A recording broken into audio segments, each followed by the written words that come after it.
rained off at the allotment, basically.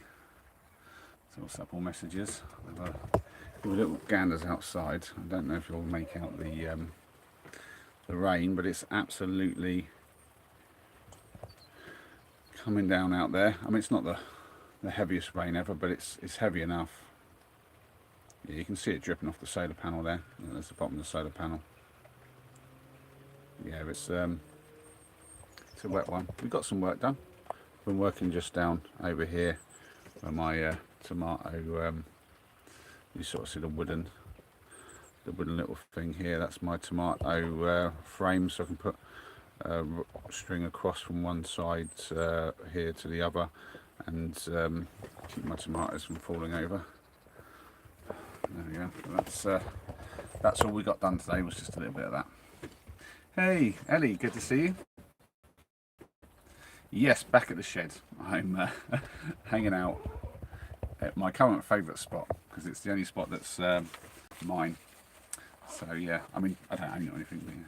Well, you've been gardening. Oh, wow. What have you been up to? I was literally just clearing weeds and stuff and turning over the soil at my lot of my tomato plot.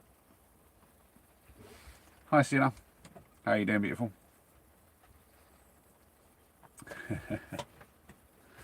I've bought a stack of games, Sienna, and one of the ones that I bought you might recognise.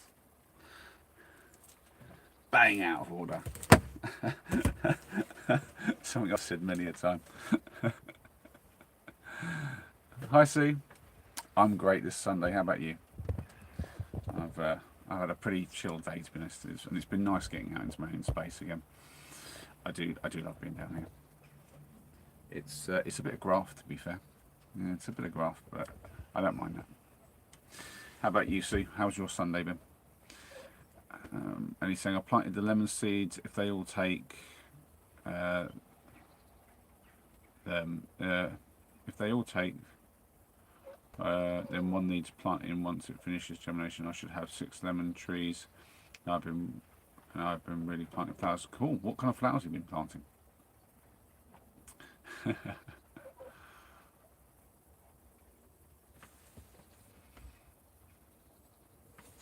Right, I'm going to. Well, no, I've already checked on the stove. Yeah, I think everything's sorted. Actually, I'm pretty good to go.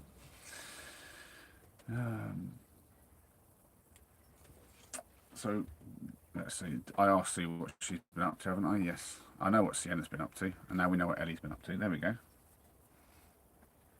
And we have Daniel back in. Do the hoodie thing. There's no hoodies here, I'm afraid. It's just me, and I do not own a hoodie. So you're out of luck, Daniel. But how are you? I hope you're well.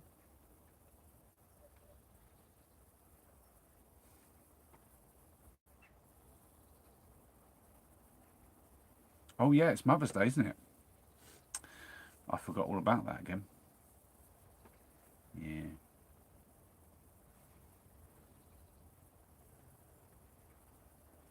Sue's a mum of 5. I mean, I could say that doesn't bode well for your ability to learn, Sue. You know, some of us don't learn after the first one that, kids are trouble and a lot of work. So we might have a second one. And some of us are daft enough to have the third. How anyone's like crazy enough to have more than that? I mean, either that or you're just rampant like rabbits and you can't control yourselves. I don't know. I jest. We've got Leaves in saying hello from Canada. Hi, I'm going to call you Jay because it's Jay Leafs. So we'll go for Jay. That sounds a bit better. Unless you've got a better name I can call you. Molly, I spent about £15 on my mum. Wow, what did you get your mum, Ellie? Something nice, I hope. My beard's looking fine. I haven't shaved it in over a week. Well, shaved it. I don't shave it. I trim it. So I haven't trimmed for over a week. I am planning to do a trim later on. That's partly why I'm getting the stream out of the way early today. I got rained off here, and I thought, and I deliberately brought all my filming gear. So the plan is to do the stream, then cook. I've got the second part of my leftover lammergen to do, and I'll do it just like I did last time I was down here. But I won't do it on stream. I'm going to do it afterwards. I always feel a bit weird eating on camera, to be fair. Yeah, and then once I've done that, I'm going to head back and get myself all cleaned up a little bit. because I'm feeling a little bit grim. I need a bath as well. I'm looking forward to that. Some nice bath, salts in the bath, and have a good old relax. Yeah, I need that. Thankfully, it's just a trim of the beard this time. I haven't got to do my hair or anything. My hair's looking all right. It's doing okay. Got another week at least before I need to worry about that. That's one of those things you have to get done, and I just can't ever bother on it. Put it off too long, and then it's a hassle. And I try not to, but you know, it happens. So I'm not going to be able to stay long, as I'm going to be eating my dinner. That's all right, Ellie. Well, I appreciate you being here for however long you can. So you say my kids are all gorgeous. I'm very lucky. 1 boy, 4 girls, and 8 grandchildren. Well, that's because they've got a gorgeous mum. Obviously, that's what it is. See, you know what I mean? Gorgeous parents make gorgeous kids. That's how it goes.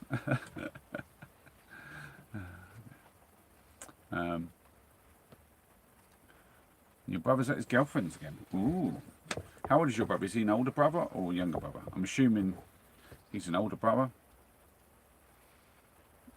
If he's got a girlfriend, he's spending time with her. I'm kind of guessing that's the way. Oh, he's 12. Wow, he's 12. He's already got a girlfriend he stays around with. Wow, he's starting young. Henry has no Henry has no interest in girls. Even has a bit of interest in girls, to be fair. But he he's at that age where it's not really, you know, he doesn't really do much about it. It's only for the day. Yeah, well, I guess that much. I assumed he wasn't staying around the night. Oh dear. No, I think like it's the sort of thing where, like, if he even had a girlfriend, I don't know if he'd go around her house much. At this point, it'd just probably be spending time on play dates and stuff like that. But I could be wrong. Honestly, it's that's the thing about parenting. You don't really know how these things work until you've done them at least once or twice. And yeah, it's not something obviously I've had to handle with the boys yet. Them doing any sort of having girlfriends much. Even had like a girlfriend for like a minute back when he was a little bit younger. But that was just a silly thing. And so did Henry, actually, to be fair. But yeah, they didn't really. It wasn't really proper. It was just like silly little kiddie stuff. Ah dear. Well, I know you must be drop dead gorgeous soon. It's obvious. Everyone in my stream is clearly gorgeous, and that's just the way of it. But also, if you say your kids are gorgeous, obviously, it's how genetic works. To be fair, you look at Ethan; he's like a spitting image of the old man. To be fair, Henry's a bit more of a mix of me and his mum, so you know it's. But he's still a fine-looking lad. Good enough to be on YouTube and getting some views. To be fair, his videos have done all right. A lot better than some. I've seen people that get worse views than him, and they've been trying for a while and doing a good job. So sometimes the algorithm is just so random. And I imagine some of my YouTube family, some of you guys even maybe have popped over to his channel and given things a little bit of a view and helped out. We've got Bomberclats, lad. Hi, if you yell Bomberclat, I will sub and like, and it has to be relatively loud. Well, I kind of just did. So that's some sort of. I can't quite remember what Bomberclat means. Is that a bum, or is that just someone sort of basically saying whatever sort of thing, or like that's like basically the F word in some language? I don't know. I'm not sure. I've seen somebody on YouTube saying it though. There's that white guy who talks like proper, like, I don't know what you call it. Like but he says Bomberclats and stuff like that, and he puts the right accent on. It's crazy. Ah, that's it, Jamaican. That's it. I knew it was something like that.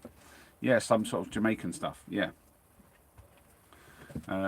But yeah, glad to have you. I'm just going to call you Bomberclat now, because I could call you lad or B-lad, but I'm going to call you Bomberclat because that's really funny.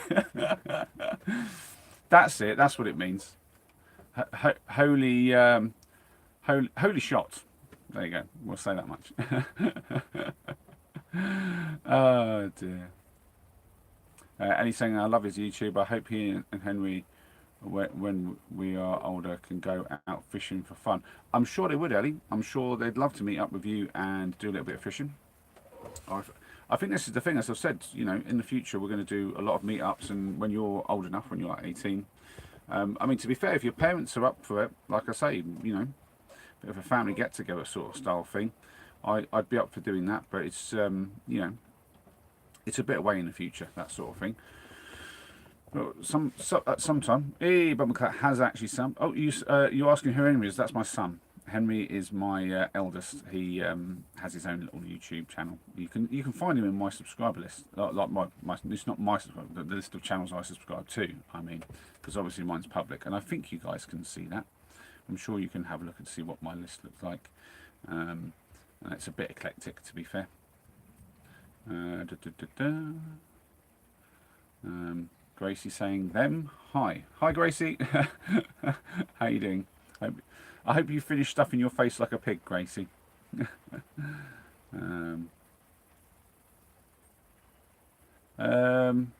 Yeah, you can put his channel in the comments, Ellie, if you want to.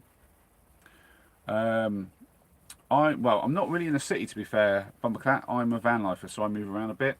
But I'm in the county of Bedfordshire for the most part, if you know it. I'm trying to think where Bradford is. Is that like up near Manchester way? Or like near Liverpool? Or sort of in that area? I don't know.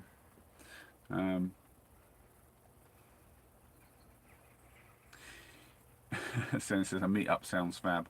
Well, I'll be seeing Sienna in a couple of weeks. That's something to be looking forward to.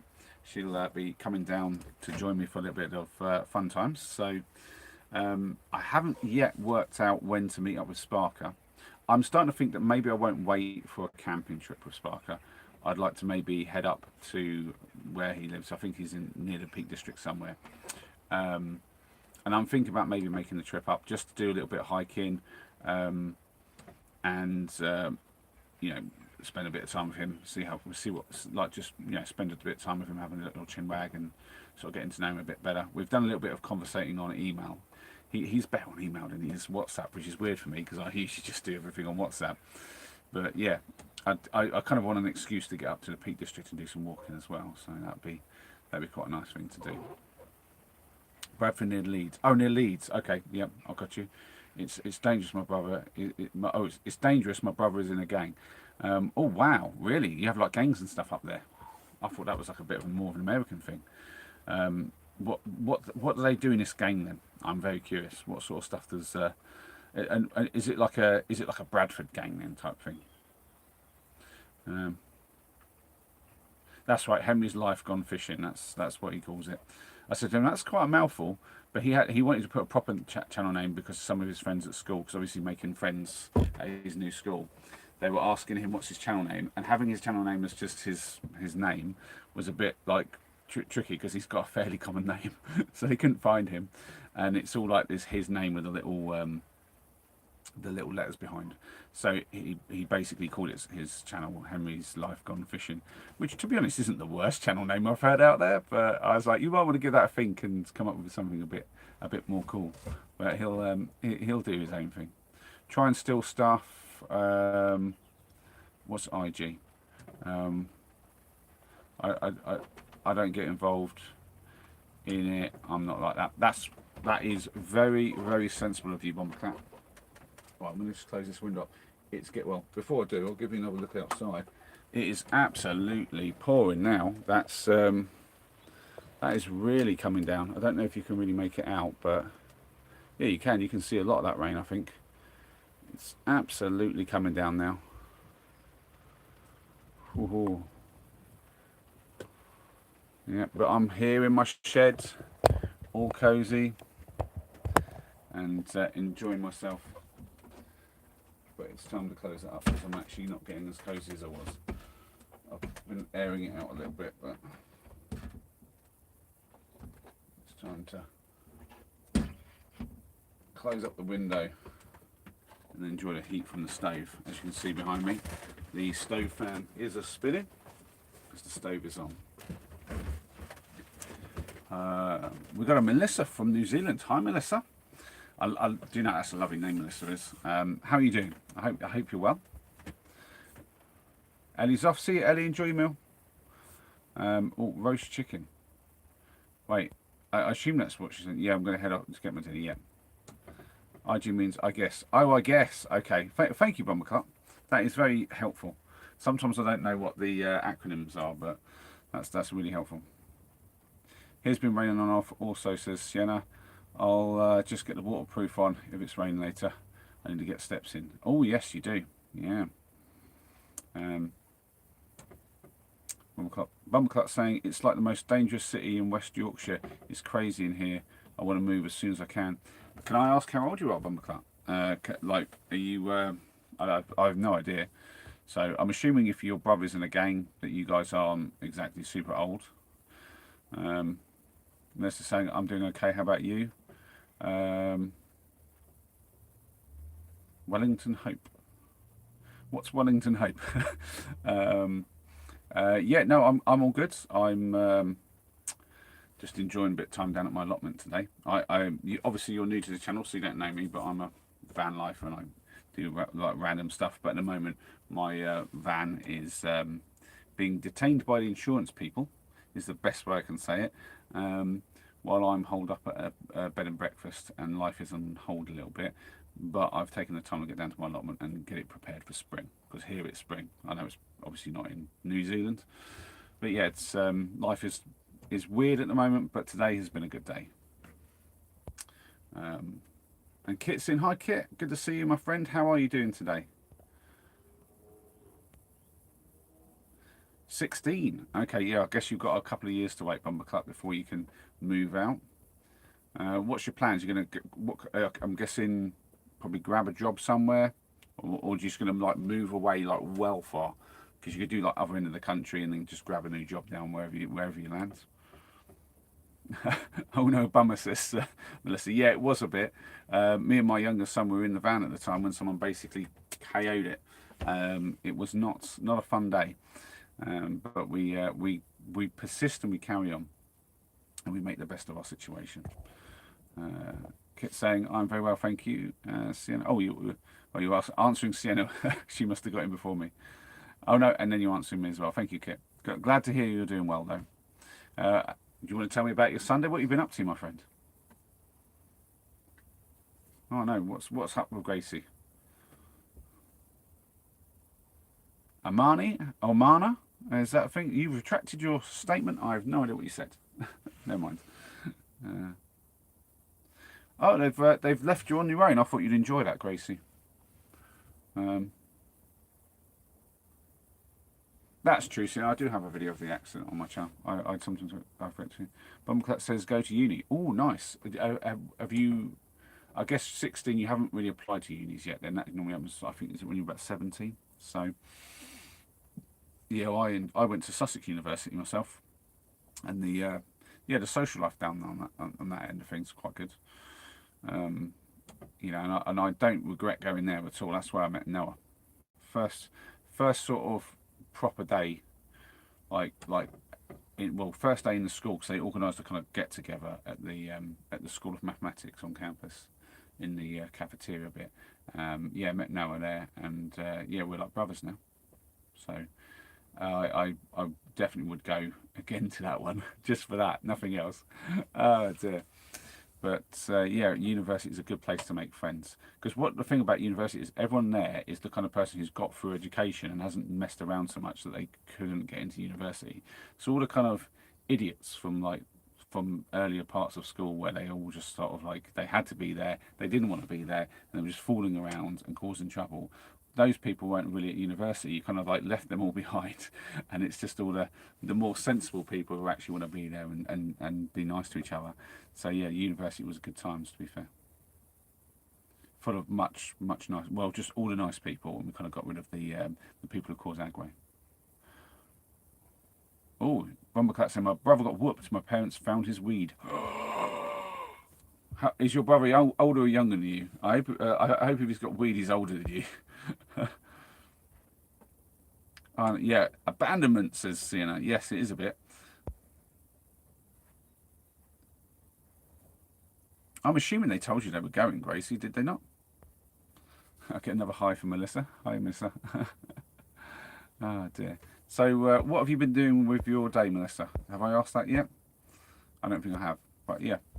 what do you get up to in New Zealand? Actually, one thing I know about New Zealand is you guys have really good sort of rules on like tiny home living. So there's like a whole culture over there, isn't there, of people living in trailers, and they've obviously got rules about how big the trailers can be. But I watched so many YouTube clips about small home living, whether it was like tiny little city homes, like the South Koreans do a lot of it, so the Japanese. But even like in New York, people got tiny apartments because obviously it cost a fortune.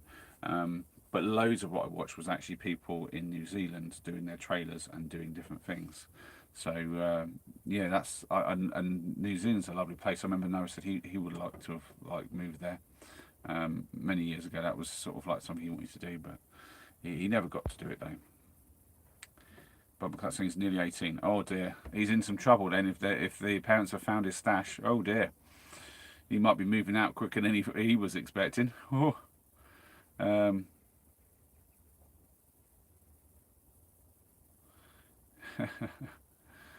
Oh dear.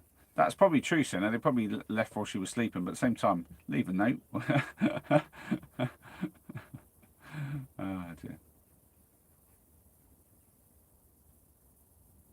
Hey, we've got Matt Teagues in saying hi. Hi, Matt. How are you doing? Bob McClat asking, are you married? No, I was, but not anymore.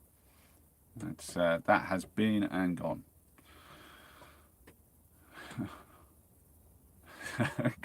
Gracie, maybe back about 6, 7. Oh dear. Quick little nibble.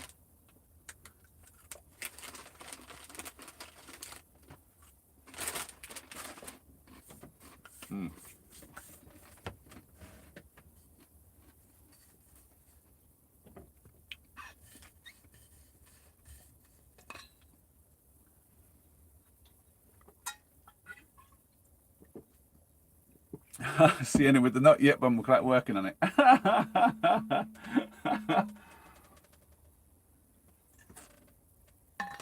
Sienna always working on that. Sienna looking to get tied down, aren't you? Oh, dearie me. Right. I kind of feel like I want my food already, but this is the trouble when I've been outside working a lot. It makes me a bit hungry. I do think maybe I should think about getting out a game though. Who wants to try playing a game with me? Now I haven't actually looked at this one. This one Sienna got me. Bang out of order. I'm aware that it's reversed. If we play the game, I'll do the camera properly. I'll spin you guys around. Absolutely, says Sienna. Yeah.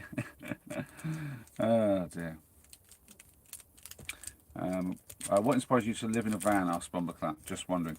I think it was something that Oh, that was terrible. I think it was something that was always sort of from a childhood sort of memories of. We nearly sort of got a camper van and did some holidays and stuff as a family. Having looked around some, because my parents were considering buying one. I remember kind of being excited by the idea, and it never really left me. And then with the current state of things, because it's obviously very expensive to rent and to buy at the moment, and yeah, just made sense. So yeah, me, my ex, and my 2 boys, we started it off to give it a try, and it was always one of those things we could try it. If it didn't work, we could sort of not do it and go back to house living, but we loved it and it was fantastic. She's now buying a house. She's gone back to that sort of way of thinking, because she, to be honest, she couldn't do van life without somebody like myself to kind of run things, and I think she kind of enjoyed it, but at the same time I don't think it was ever fully her thing. I'm not really sure. I know that she misses it sometimes, so yeah, I think it's one of those things. I don't know if it's something that she necessarily wanted to do, but was unhappy doing. You know, yeah. Can we have a tour of the van? Says Bomb Cut. Well, you could, but it's being held by the insurance people at the moment, which is why I'm not in it. So I can't give you a tour of the van right now, but there are plenty of my streams, and there's even some videos on my channel where I've given tours of the van. So if you're interested in bumper cut, you can definitely sort of check those out. There was a video back about a year ago. I did the first tour of the van, and there's a few videos of me showing off how I sort of upgrade things and that as well, and the madness that ensues from that. But yeah, there's definitely some of because I'm obviously doing daily live streams. I don't know which one it was, but or which few. But there's been a few times where I've done some tours of the van because when people ask and I'm in the van, I always oblige. But can't right now because I'm not in it. Hi, Kat. Good to see you. How are you, my friends? I'm well. Glad to have you in. We have Hadley back. Hi, Hadley. Good to see you. How are you doing?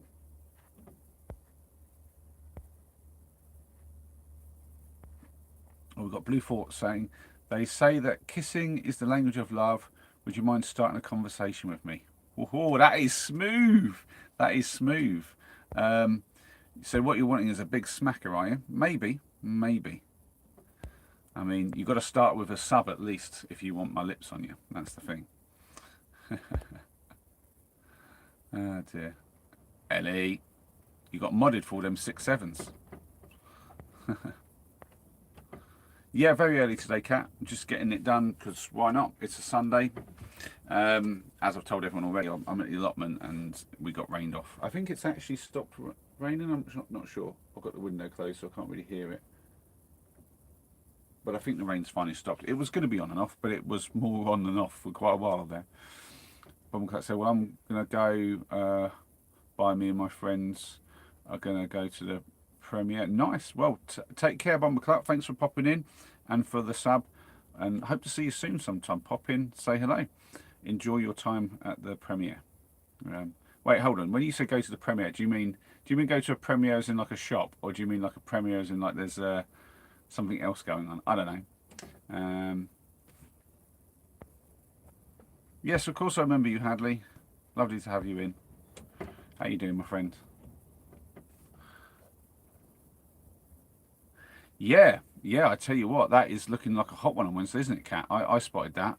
I'm going to obviously be out working, so I checked this week's weather to see what it's looking like, and it's going to be a nice fine week. But I was like, wow, 18 maybe more on Wednesday. How crazy!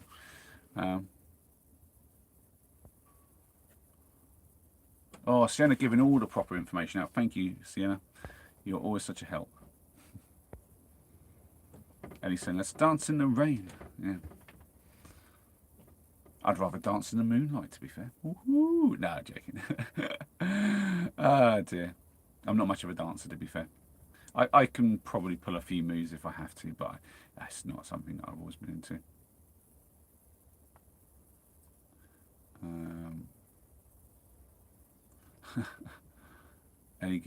Ellie's thing's getting translated on my thing. I've just realised the translations on. Yeah, I've got to find rhythm. It's one of those things I could definitely learn to dance, not a problem, and I'd probably be quite good at it. But I just haven't ever really felt the desire to do it. I mean, I've been tempted sometimes because you watch some videos on YouTube, and there were some very nice ladies who dance, and they get like obviously a good body from the dancing. And I think to myself, well, don't mind being around those lovely ladies, but also that's going to get my body, proper like in shape, all that dancing and throwing ladies around and stuff. Yeah, why not? But yeah, I just never got into it. I think if I had like if I met somebody who was into dancing and they wanted me to come along and do a little bit, I think I'd do it. Yeah, I've not got anything against dancing. It's just not the sort of thing I've got into. A bit like with a few sports out there that I'd never really got into. Like obviously I recently tried squash and enjoyed that. I generally do things that I've got people to do things with, not try to figure it out on my own. So yeah, that's how it generally works. So we've got Michael Pickford in, long time no see. How are you doing? I need this. Is this the van? This is not the van. This is my shed, Michael. This is my shed at my allotment. No van yet. We're still waiting on an insurance company to sort themselves out. And yeah, that's the situation right now, unfortunately. How about you, Michael? How are you doing? I hope you're well. What have you been up to, my friend? It's looking like we've got a good week for work this week, haven't we? as we were just talking to Cat about. Cat's always right up on his weather, to be fair. So I'm going to check out this game. Let's have a little look. So I think we'll have to change the rules slightly for how we play it if we're going to play it together. Let's have a little look. So the aim is score points from your team, by putting cards in the right order from 0 to infinity, and by calling out the other team when you think they're wrong. Okay. So get ready. Split into 2 teams. It's okay if they're not even. Well, I mean, that's easy enough. You guys can be team 1 and I'll be team 2. Or actually, I'll be team 1. You guys can be team 2. There we go. Or I can be team Moley. You guys can be team everybody else. Team Stream. There you go. Or team Chat. There you go. Team Mole, team Chat. Right. Shuffle all the put the 0 and infinity cards down where everyone can see them, with plenty of space in between to make your scale. Shuffle all the other cards. Now put the pile down somewhere near the scale. Okay. Pink sides facing up. Okay. Finally, without anyone seeing the blue side, take the top card from the pile. This is the starting card. Put it in the middle of the scale. Ignore the number you see. That's the answer to the question on the back. Oh, I see. Since you're reading this, your team can go first. Look at the top card on the pile and decide as a team, is it higher or lower than the starting card? When you think you know where that card belongs in the scale, put it down in the right place. Make sure no one sees the back. Now the other team has a choice. If they think the cards are in the right order, they take the next turn. Play then carries on, with teams taking turns to add more cards as long as they dare. If they think the cards are in the wrong order, one person in the team slams their fist on the table and shouts out, "That's bang out of order!" This ends the rounds. Scoring. When someone shouts, "That's bang out of order," so I'll say that again. When someone shouts, "That's bang out of order," turn over the card nearest 0. Now reveal the numbers one by one. If any are in the wrong order, the team with the person that shouted wins all the cards, even if they put some of them in the wrong place. If all the answers are in the right order, the other team wins the cards. If 2 cards next to each other have the same number on it, they are in the right order. To start the next round, put down a new starting card. The team that just lost goes first. The first team to collect 15 cards wins the game. To play again, put all the used cards aside. Now put down a new card. After you played all the pink sides of the cards, then turn them over and play the blue sides. Oh, that's really, we can do that. That sounds like a great game. So that's right. That's how you have to do it, Ellie. You have to shout, "That's bang out of order." So Michael's saying, me and Lucy would live in that shed 8 months a year. Out loud. I don't know about that. It's pretty small. I think one person could sleep in here. To be fair, if I didn't need to have a space for Ethan to stay, I would have probably stayed here while my van was getting repaired rather than go to the B&B. But obviously I needed a space for Ethan. And as the insurance company are forking out for it, why not? Yeah, I'm very much, I've used the sentence, "That's bang out of order" quite a few times in my life.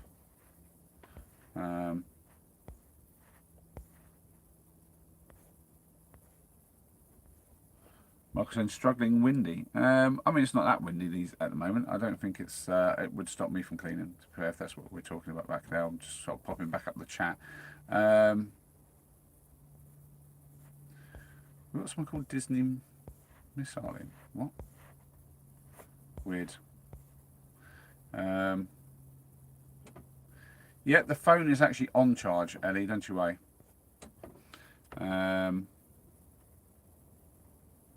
Oh, Cat's off already. Take care, Cat. Thanks for popping in. Appreciate you. Oh, we've got Peter in. Hi, Peter. How you doing? Hope you're well. And we've got Hillbilly John in saying, "Howdy, partner." Howdy, John. Great to have you here. Right. So I need to kind of adjust this, and I think I need to spin you guys around. So we'll just do a little flip and see what we can do here. Let's move this bag a little bit. I don't really know how well I can do this, but we'll do our best and we'll see. We'll get the other device on. So I've got the chat.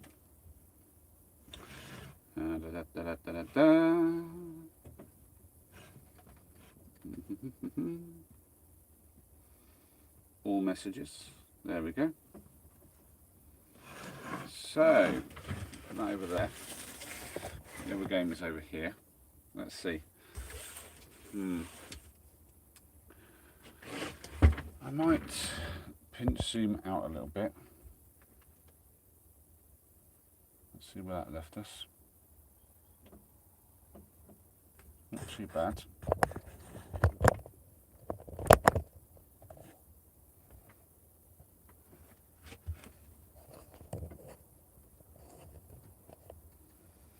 Right.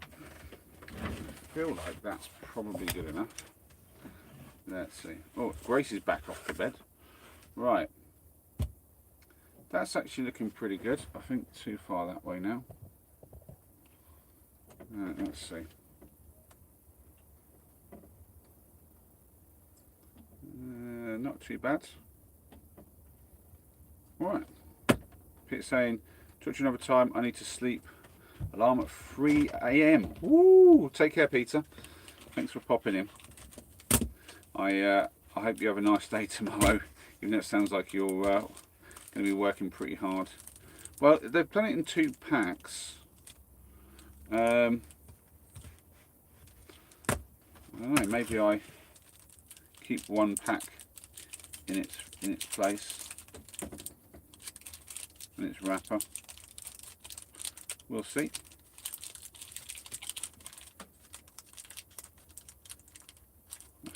He's saying, by Rose, that's Peter, remember? That's his name.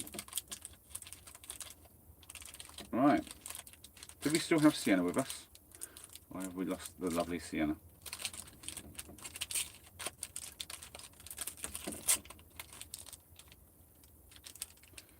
Let's have a little look. That is true, Ellie. I struggle. But I get there in the end, though. So we've got lots of pink cards. Okay, and we have the 0 and infinity. We're going to start off with just half the deck. I think that's enough. We're going to just shuffle that up a little bit.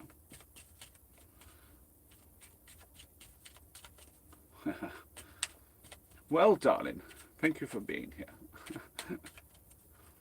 Right, who's going to play with me? Thumbs up in the chat if you want to be on Team Chat versus Team Mole.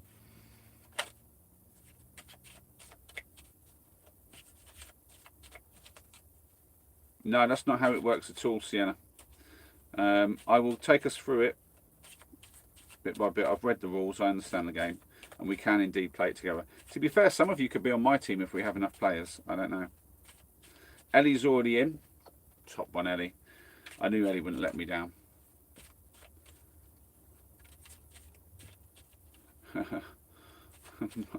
Sounds like Marcus saying, me soon, the UK dystopia equals early bed.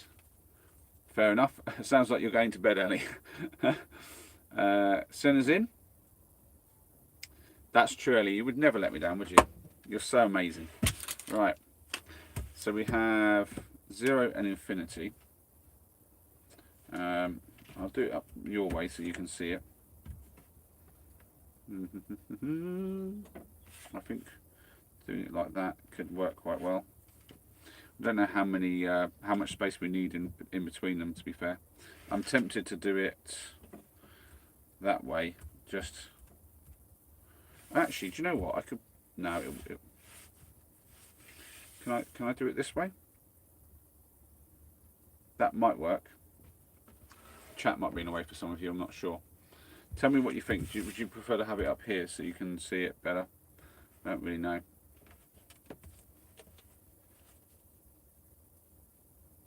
Looks like maybe just the 3 of us for now. So it can be me versus the 2 ladies, I guess. If we get one more, then somebody could be on my team, I guess.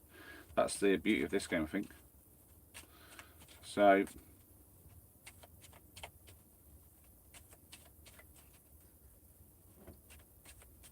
Is there 4 of us? Who else? Wait. So, Cinnamon, Molly, me, Grace. Oh, so Gracie's playing. Wait. Did Gracie say she's playing? Cool. She said me. Michael saying birds are. My garden is for nature. I regret in it. The songbirds. Are you going to play, Michael? Cool. Okay. So, well, who? One of you could be on my team. First person to give me a thumbs up in the chat can be on my team, and we can win together.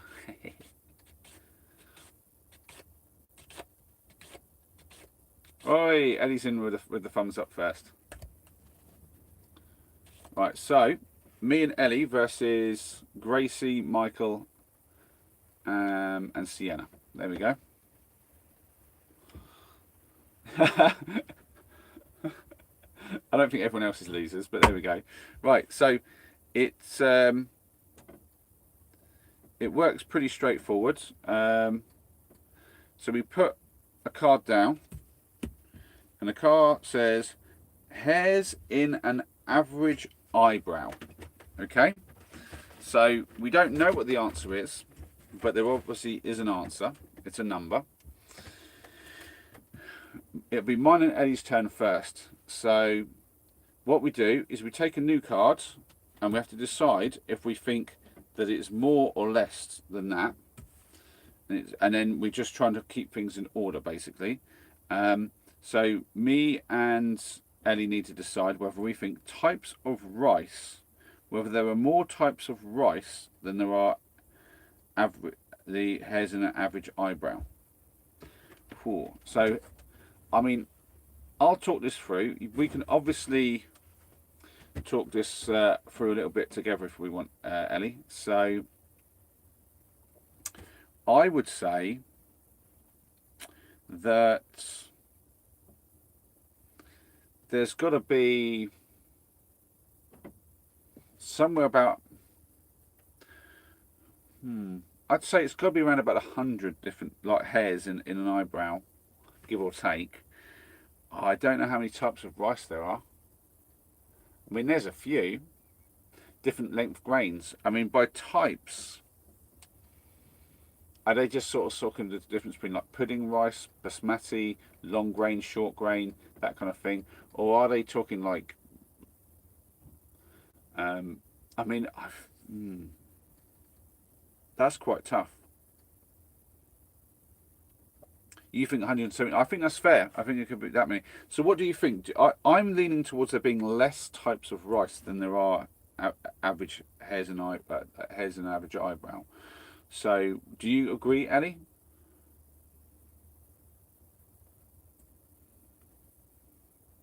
And remember, it's an average eyebrow, just one brow, not both. So, but I'm thinking we put that here. Do you agree? Let me know what you think, Ellie. You think there's more types of rice? Okay. I'm going to go with Ellie. I'm going to say, I'm going to defer. She was very confident with that, and I am not. Remember, nobody be Googling these, please, because that would be spoiling the game. So now it's the next turn, and that is for the other team. So Gracie, Sienna, and Michael, you have people who have climbed Mount Everest. You have to decide where that goes. It could go here, it could go in between, or it could go here. So it could be more than there are types of rice. It could be less than types of rice, but more than the average hairs and eyebrow, or it could be less than that. So you have to decide where you think people who have climbed Mount Everest goes in this board. So we're going to go less than eyebrows, in the middle, or more than rice. So this is the other team, Ellie. Oh, by the way, the other team gets a chance now to say bang out of order. If any of the other teams shout bang out of order because they think we got it wrong, they could score 2 points, or 2 cards essentially, if they think we got it right. If they think we got it wrong. But if we got it right, then we'd get the points. So if any of the other team want to shout bang out of order before they have a bit to say where this goes, then that's possible as well.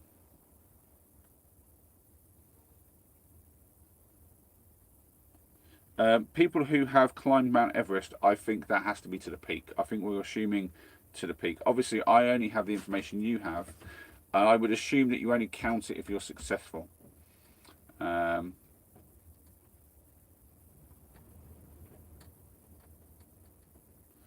Since then, there must have been so many thousands that climbed.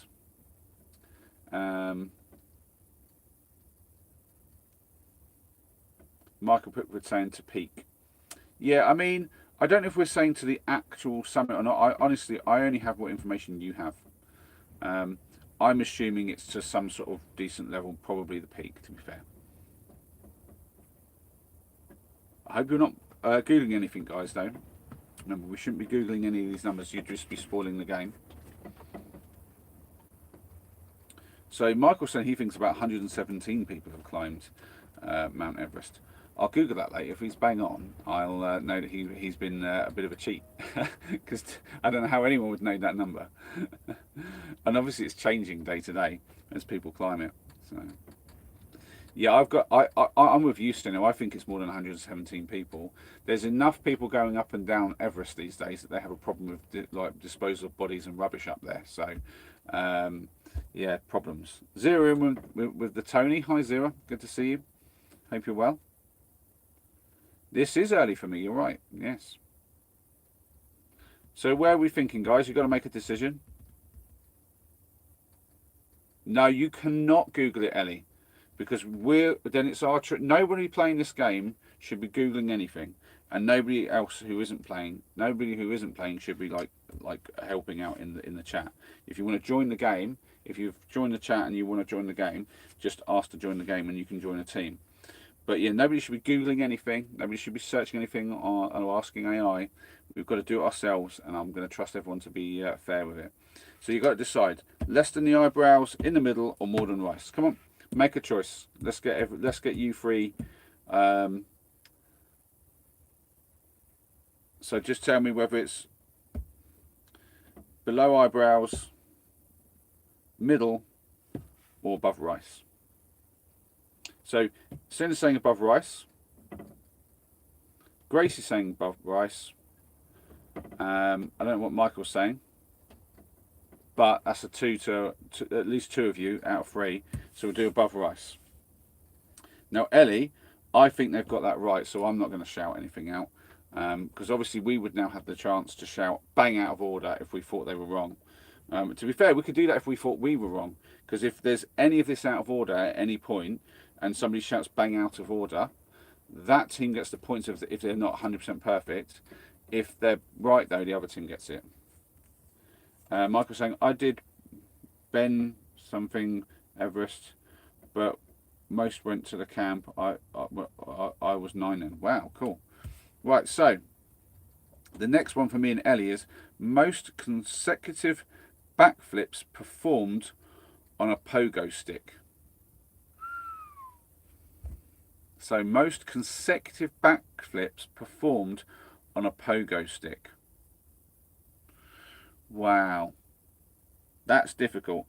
I feel like that's got to be more than rice. The tricky one is the Mount Everest. How many people have gone up that compared to backflips on a pogo stick? I mean, I've seen somebody doing pogo sticks for ages. But backflips could be a high number. I mean, it's definitely going to be into the hundreds. I don't know if it's going to be into the thousands. That's the trick of it, because that's takes a lot of energy. Even if you were doing one every few seconds, you'd only get at best. I think you'd be getting 30 in a minute. 10 minutes going at that would give you 300. Yeah. So you'd have to be going for at least half an hour to get to 1,000. That's a lot of effort. Rach is in with a new profile pic, saying, "Hi and good thanks. Just got back from taking my mum out. What about you, Sina?" Well, yeah. Welcome to the chat, Rach. I'm glad to hear you had a nice day. It's Chris again. Hi, Chris. Well, I think that's a Chris that we've seen before. Yeah, we have seen that one before, haven't we, Sienna? So, Ellie, so this is for me and Ellie. Me and Ellie need to decide this one. What's Ellie saying? I think maybe between eyebrows and rice, to be honest. You think down here? Now, I feel like I think that like it's got to be in the hundreds. I mean, hard to say though. It's quite difficult.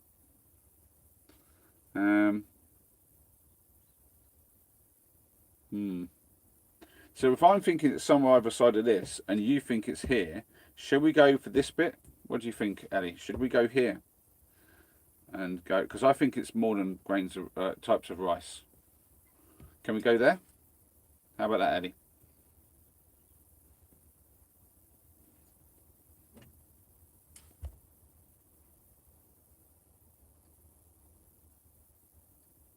Sure, says Ellie. Thank you, Ellie. Right, so we're going to go there. So obviously the other team can now shout out, bang out of order if they want, and if they think we've got it wrong, and they could try for the points. I will give a little bit of time in the chat just to see if anyone does that before we look at the next question and see what it is.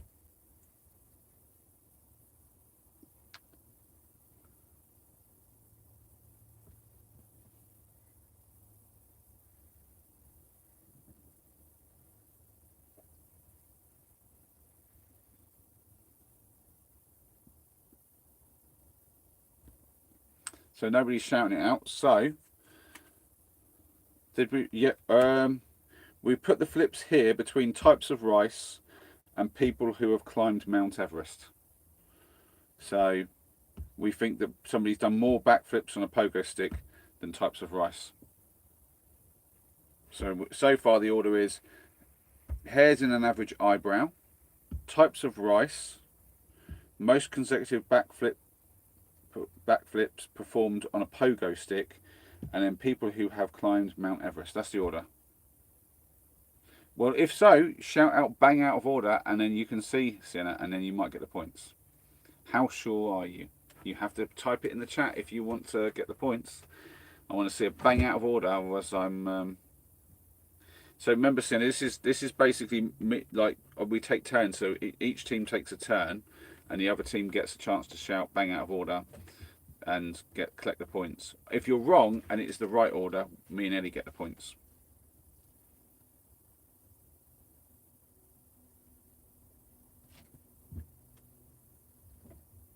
Oh, Senna's been left on her own by the other team.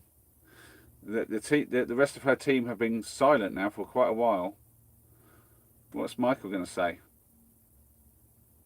So Michael's saying, something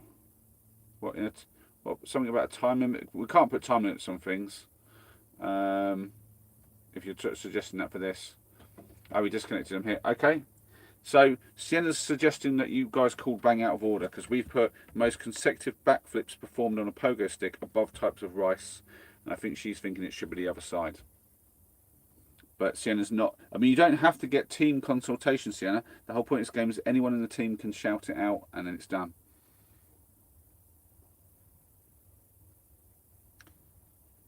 You think? Oh, you think it should have been down here between average hairs in an eyebrow and 0. Wow.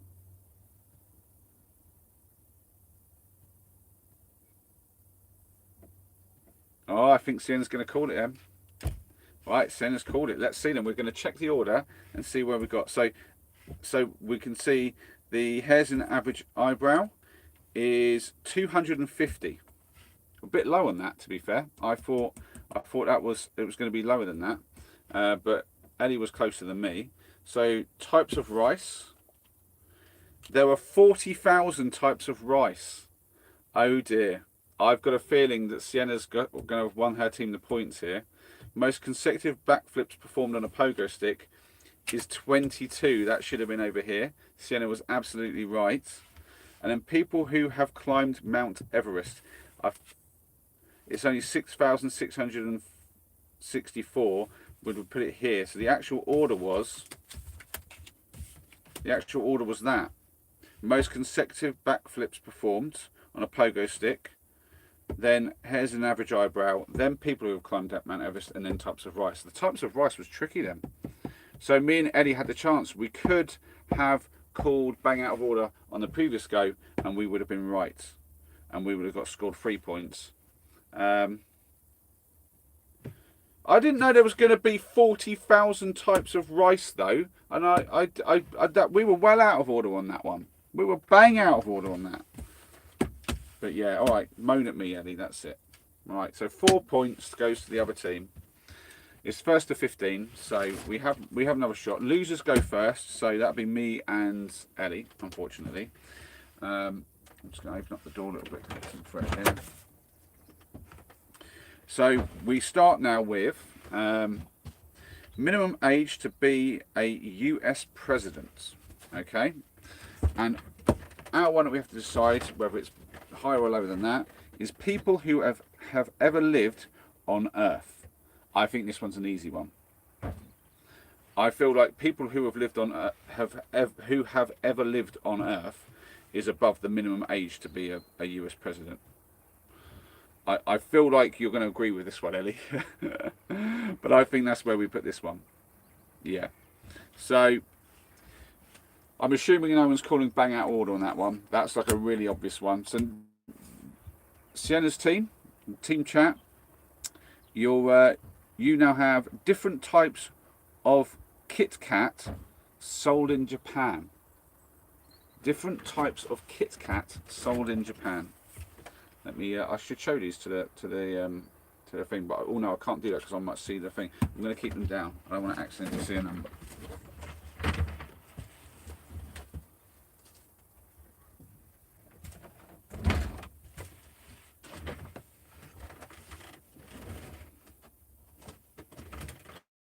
What do you mean we would have won? We would have won if we called bang out order the turn before, but it was basically first person to call that once because they put Mount Everest in the wrong order. That's what we should have done. And to be fair, if we'd have done what you said, maybe they wouldn't have called bang out of order, but then it was just going to be whoever called it first because it was already out of order. Sienna saying think between the two. I have to admit, Sienna, I think your team's a little bit hit and miss with their. Oh, Dreams is in. Good evening, Dreams. Lovely to see you. Different types of Kit Kats sold in Japan. Yeah, I mean, is Sienna's team going to talk to her, or is she all on her lonesome now? We need another teammate for Sienna. Dreams, would you like to join Sienna's team in this game? Yeah, you have been abandoned, Sienna, but I'm still here and sending you big love.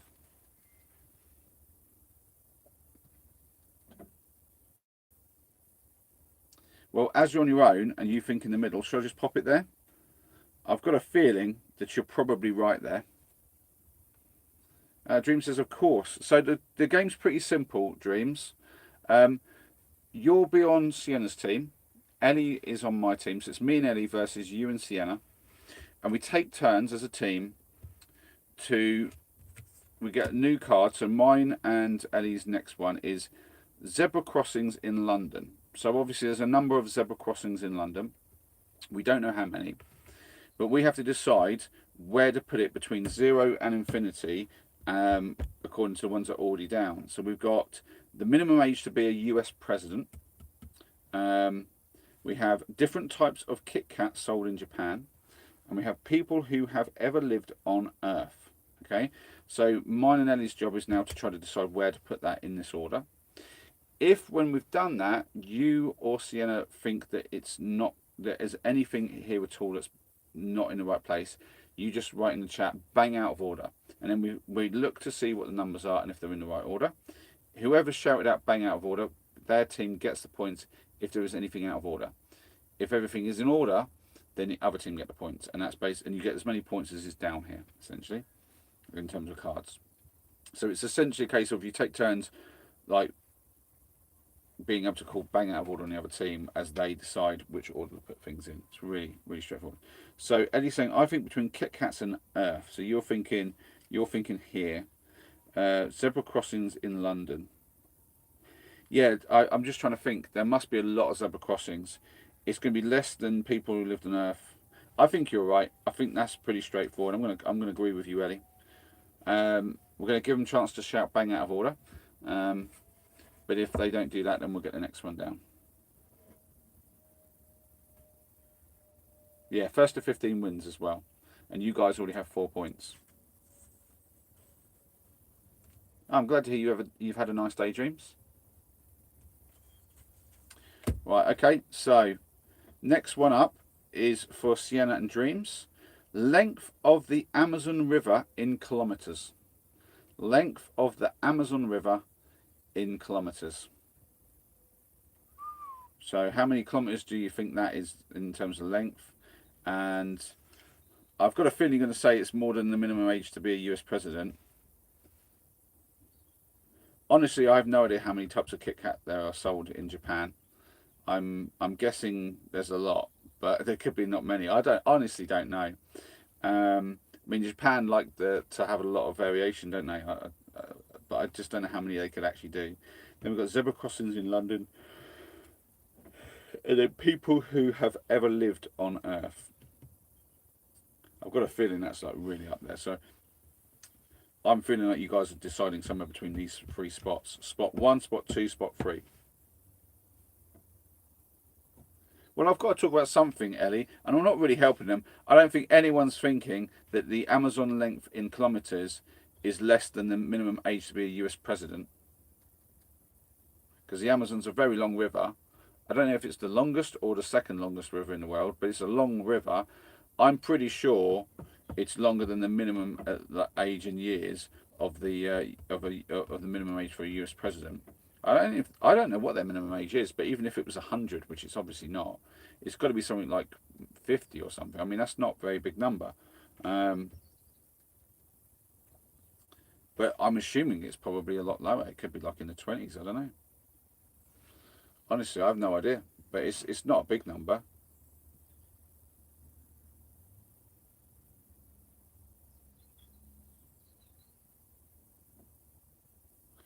So it says think less than zebra crossings. So you're thinking like somewhere like here. What does Dream say? Less than zebra crossings. Okay, so it's just London. Zebra crossings in London. So not in the whole of England, just London.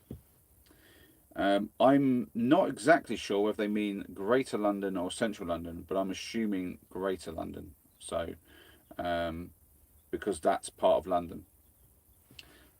Amazon River is about 6,000 kilometres. Yeah, exactly. I don't know if that's right, but it's a long river.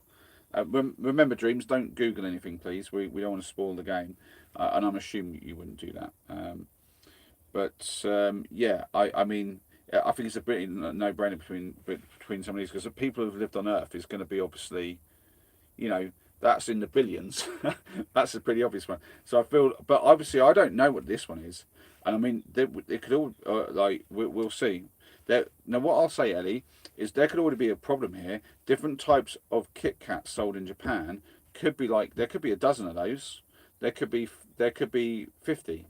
I don't know what the minimum age of being a US president is. These two are going to be actually could be relatively close, and even they could be the wrong way round. So calling bang out of order at the moment on the other team, even though they might get this one right, could give us the win, and we could get 5 points. So have a little think, Ellie, about this one, about the different types of it, because I know that we did that, but I'm wondering how confident we were with that. To be honest, your family don't hate you, Gracie. They take care of you and say and try to keep you healthy enough that I know that they don't hate you. Uh,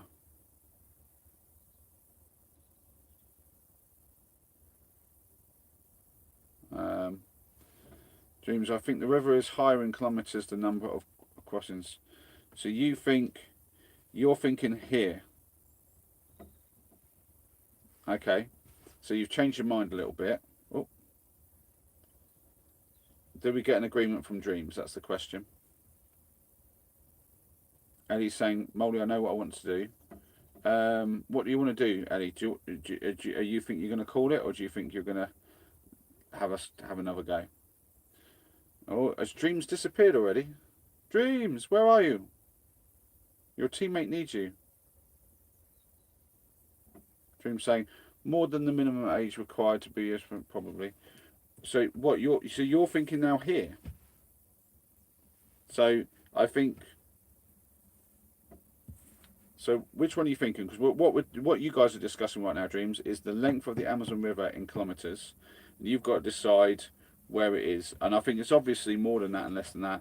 You're probably deciding between whether it's more or less than the different types of Kit Kats sold in Japan, and more or less than the zebra crossings, the number of zebra crossings in London. So Sienna is saying that she thinks that the length of the Amazon is probably above the number of zebra crossings in London. Where do you think? Do you think spot number 1, 2, or 3?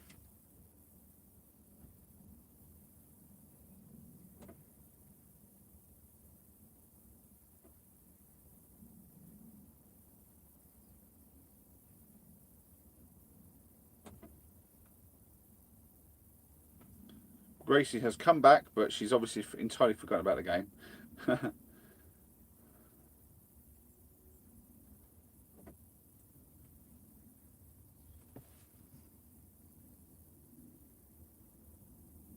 Dreams is saying probably 1 or 2.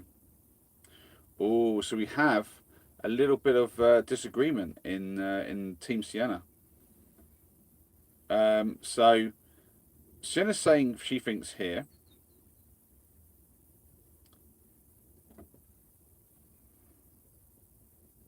Surely there is no 6,000 kilometres. It's not the length of the zebra crossings. It's just how many zebra crossings there are in London. So for every zebra crossing you count 1, and it just depends on the number of those within London. So if you think there's like, say, I don't know, like 10,000 zebra crossings, then you would want to do this. But if you, and because obviously you're both thinking that this is about 6,000, but if you think there's only like say 5,000 crossings, then you would do that. You can see some indecision going on.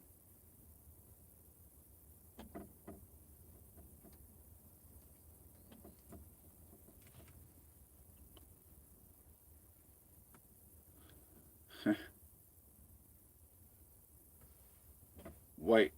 So that's position 1, Sienna, which is which obviously you don't think, and so position 2's here, which is in the middle of these two, and position 3 is more like the Amazon River is longer than the number of zebra crossings in London.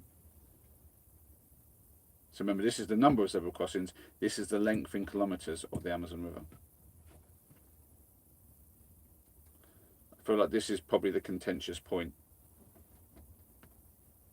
Well, I'll have to agree with you, Sienna. So Sienna's saying this. Do you want this, guys? Dreams is saying okay, 3.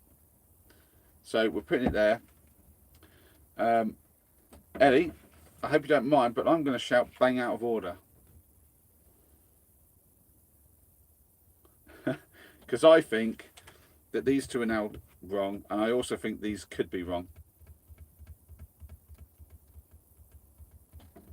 Yeah, Eddie's shouting bang out of order as well. So let's have a look. So the minimum age to be a US president is 35. Okay. The different types of Kit Kats sold in Japan is 400. That's in the right place. Zebra crossings in London,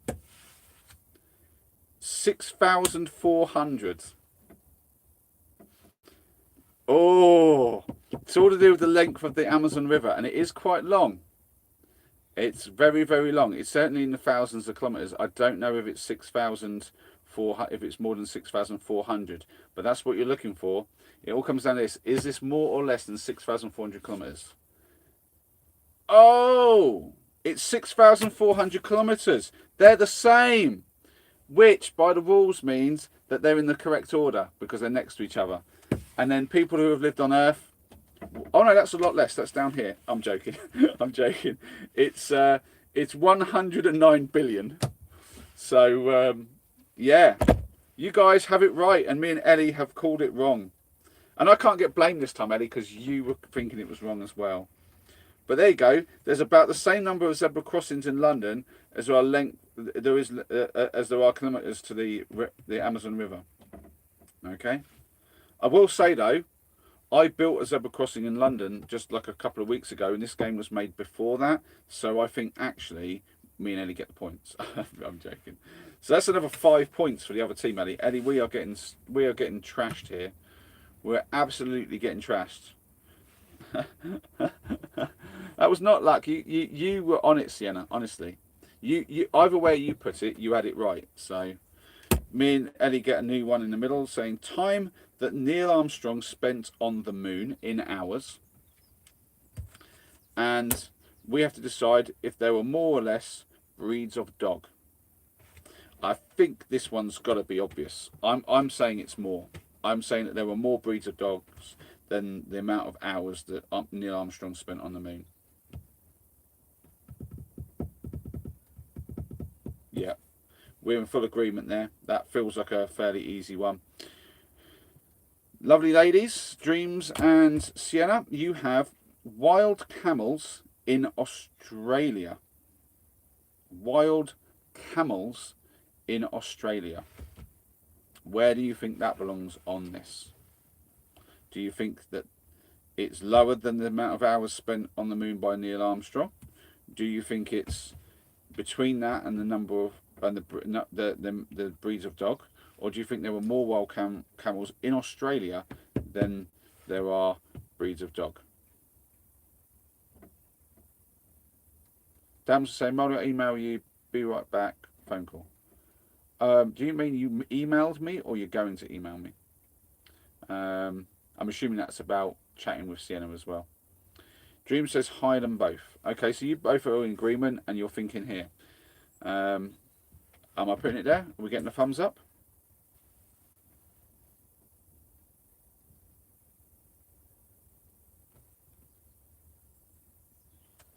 So, Ellie, I have a thought on this. That says wild camels in Australia. I don't know that there were camels in Australia. There were camels in Africa, sure. But I don't recall ever hearing about camels being in Australia. So I think that could be 0. I don't, unless they got introduced. Maybe humans took them over. You're saying no, there's camels. So you think there are camels? Okay. If there's camels in Australia, that's news to me. But I'm gonna trust you. You've spoken to your cousins about them. Okay. Do you think they've got the right order then? Right. Sienna, honestly. Sienna. Right. So me and Ellie are not going to call bang out of order, and we're going to have our turn. I'm going to go with Ellie's knowledge. She sounds confident about her knowledge. So we have length of the Great Wall of China, again in kilometers. I mean, that thing's long. Again, that's thousands of kilometers, maybe tens of thousands of kilometers. That thing is as a beast. Now,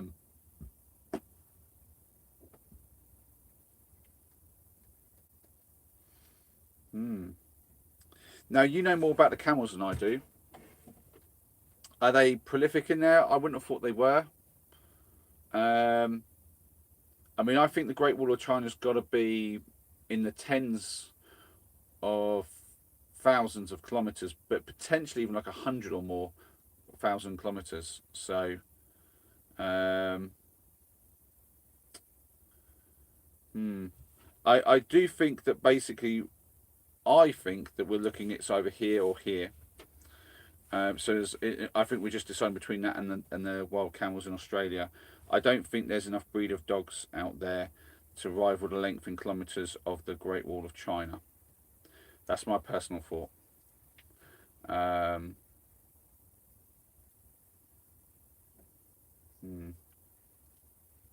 it's wild camels in Australia. Remember, doesn't count if they're in a zoo or if they're in if they're some sort of captivity. They have to be wild, which means they can be on a reservation or out literally in the outback, but they can't be. We can't be counting ones in zoos and stuff.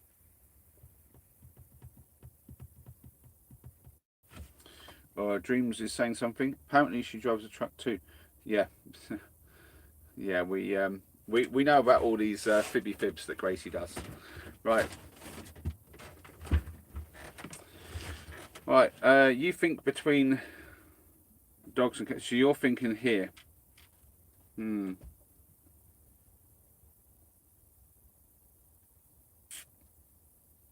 I'm going to be honest. I am not sure, so I'm going to go with you, Ellie. We can put it there. That's fine by me. I mean, if there are camels, presumably there are a lot of them. You're not just going to get a handful of them. So, yeah, we'll do that, and then we'll give the other team a chance to say bang out of order. But if you don't want to say it, you can let me know, and I'll get you the next card. So, as soon as team's turn, do you want a card or do you want to shout bang out of order? I'll give you a little bit of time because sometimes the chat is slow.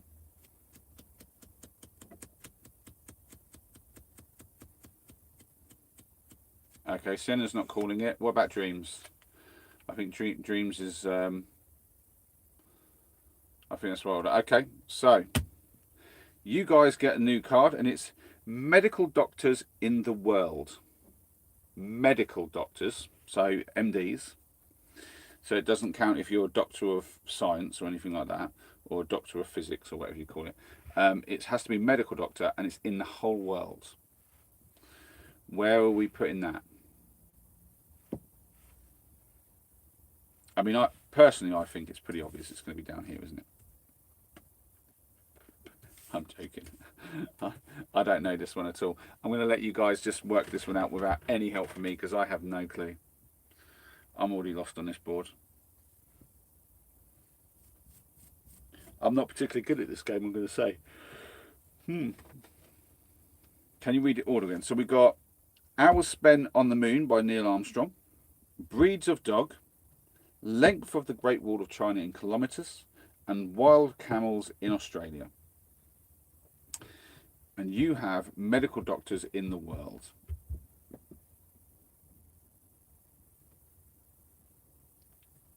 I mean, obviously, that's more than 1,000.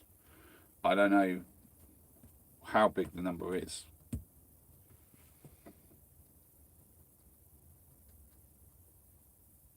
It's starting to get more difficult now, isn't it? Once you start getting plenty of cards down, it gets more and more difficult. So it's saying I'm leaning between camels and dogs. What? Well, camels is here and dogs is here. You've still got one in the middle, so that would be here or here. Must be a high number. I'm not going to say a word. I'm going to let you guys just talk this one through. I know what my thoughts are, but me and Ellie are going to be like, and see what Sienna and Dreams say.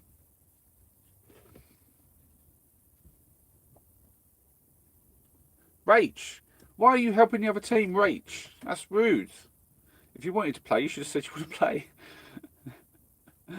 Oh dear. But I will let you join the other team if you want to, Rach.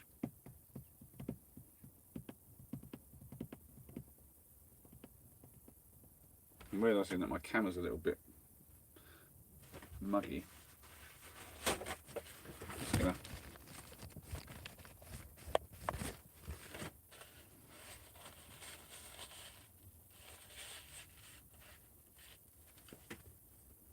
It's a little better. Would that do anything to help?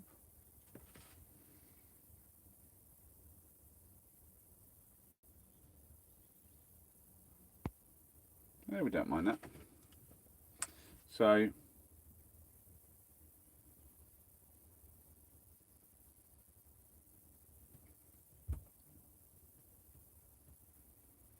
you think it's the highest one so far, so you're going to go over here like that. Is that right?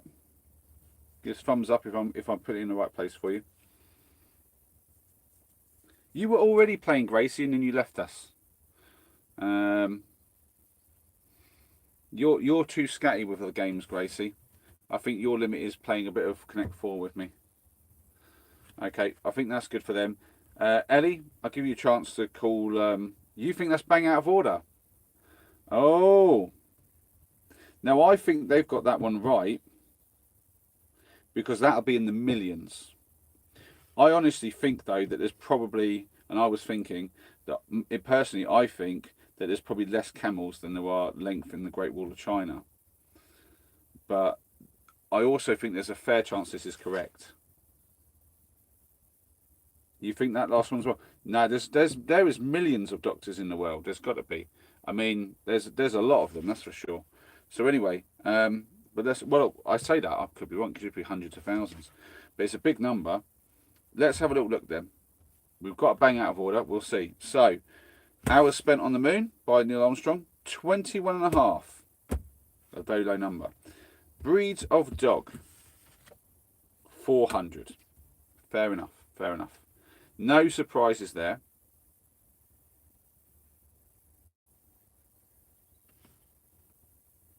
Whoa, what's going about misunderstanding?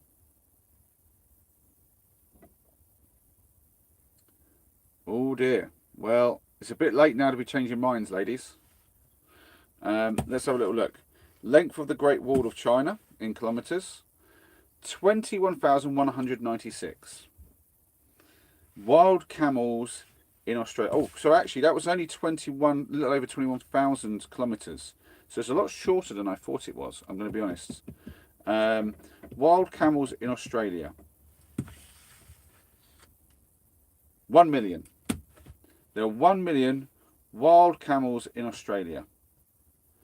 Oh, so it's whether or not, my instinct was that there's millions of doctors in the world, medical doctors. Obviously I could be wrong with that, but we will see. It's 12.7 million, meaning that they are all in the correct order. And to be honest, this is why I wasn't going to call bang out of order.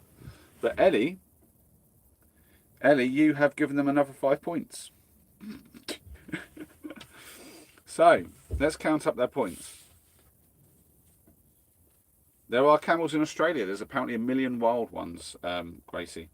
1, 2, 3, 4, 5, 6, 7, 8, 9, 10, 11, 12, 13, 14 points. Ellie, I was not going to call bang out of order then. I was almost going to say to you, I don't think so, but you shouted it before I could even say that I think that that's probably right. So, me and Ellie go first again. Varieties of pasta. And we have to decide if there are more or less languages spoken across the world. So we think the varieties of pasta versus languages spoken across the world. I'm going to start straight in there and say I think that it's more. And he's saying, I don't want to play anymore. Oh, Ellie, it's all right. Just think about it. If we lose, that means Sienna and Dreams get to win, and that's lovely for them.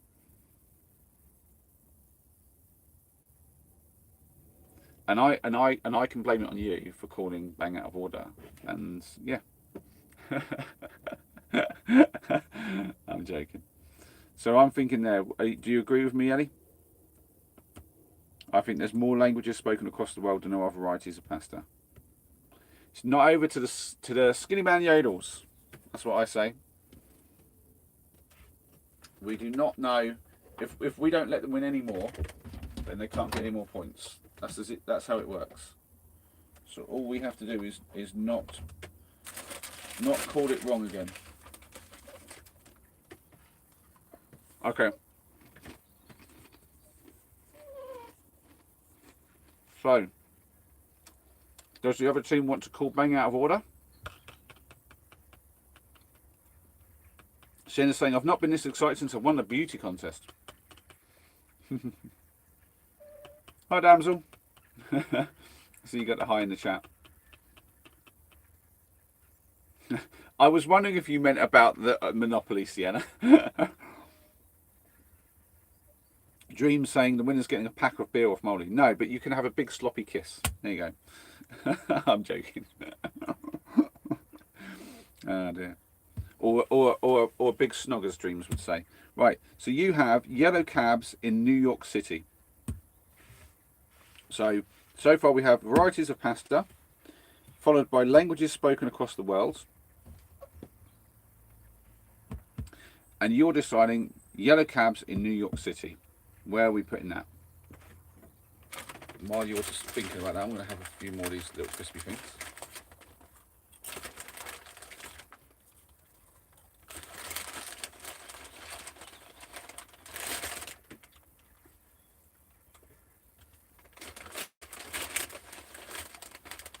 Good packet.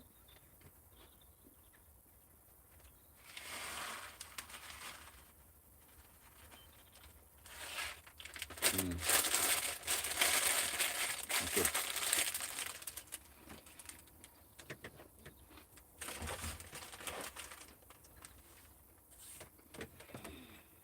So you're saying more yellow cabs in New York City than languages in the world? Dream saying probably second. I mean, it's a difficult one. No, Dreams is saying she agrees now. So you're saying more yellow. Wait, you're saying more cabs. Wait, well, I've read that wrong. So Sienna's saying she thinks more cabs and pasta, but less than languages. And Dreams saying probably second. So I think you're both in agreement. That's where you want it. Yellow cabs in the middle. Is that right? Yeah.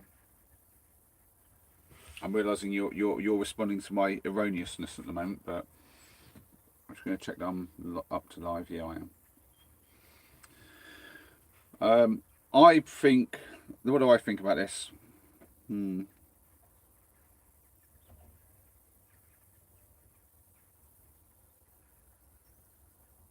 mean, languages.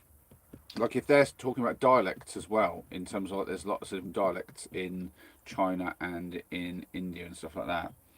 There's a lot of languages, but there's got to be thousands of yellow cabs in New York City.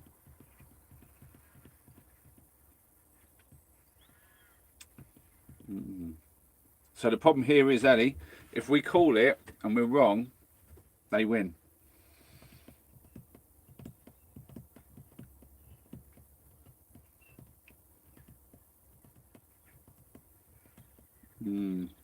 How many languages? There's going to be less than 10,000 languages, and there's going to be loads of cabs in New York City. I mean, but the yellow cabs in New York City, they have to get medallions and stuff, don't they, to be able to go to be. Well, actually, I don't know if they need medallions to be a cab, though. I don't know. Actually, that might be something else. It's something to do with medallions over there and being a cab. I think that's like an owner driver. Oh yeah, and then there's more yellow cabs than owner drivers. Yeah, that's true. There's going to be less than 10,000 languages. I mean, I feel like you're right. You know, there's a few hundred countries, but then some of the countries have like hundreds of languages, but only a few of them do that. I feel like there's probably more than 1,000 languages, but there's probably less than 10,000. But I also think that's true of yellow cabs in New York City. I think they're very close, and I'm not sure that I want to call that. I mean, I'm not going to do it, Eddie. I think I'm going to leave it, but it's up to you. If you want to call it, call it. But I think we do the next question. I think we do the next answer. It's your call, Ellie. We don't have to agree on the call. You call it if you think so, and then we'll see. I mean, I'll say this much as well. There's only 3 points on the board for us to win. And they think that's the right order. So if we do the next one correct, we'll have another chance. Oh, she's called it. She's called bang out of order. Okay, she's gone early. I mean, I'm thinking that we could have just tactically left that. If we get ours good and they don't call it, then we could have called it later on and we have more chance of it being bang out of order. But so, varieties of pasta, 350. Yellow cabs in New York City. Wow. There were 13,587 yellow cabs in New York City. That's a lot of cabs. Eddie was right, there was more than 10,000. I think we could be on it here, Eddie. We might get points. Languages spoken across the world, 7,139. Well done, Ellie.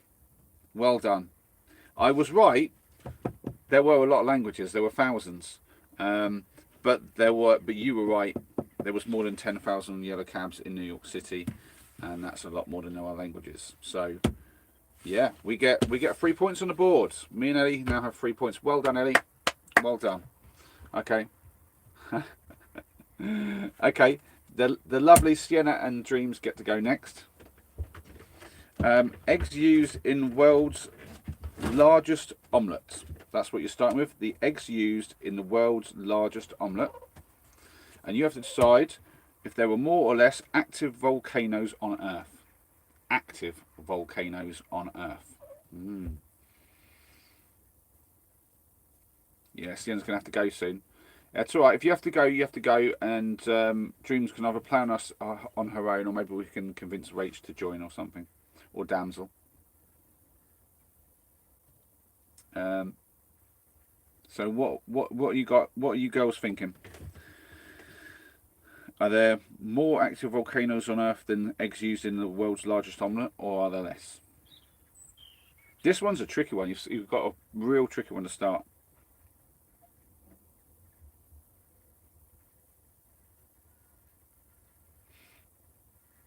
Very,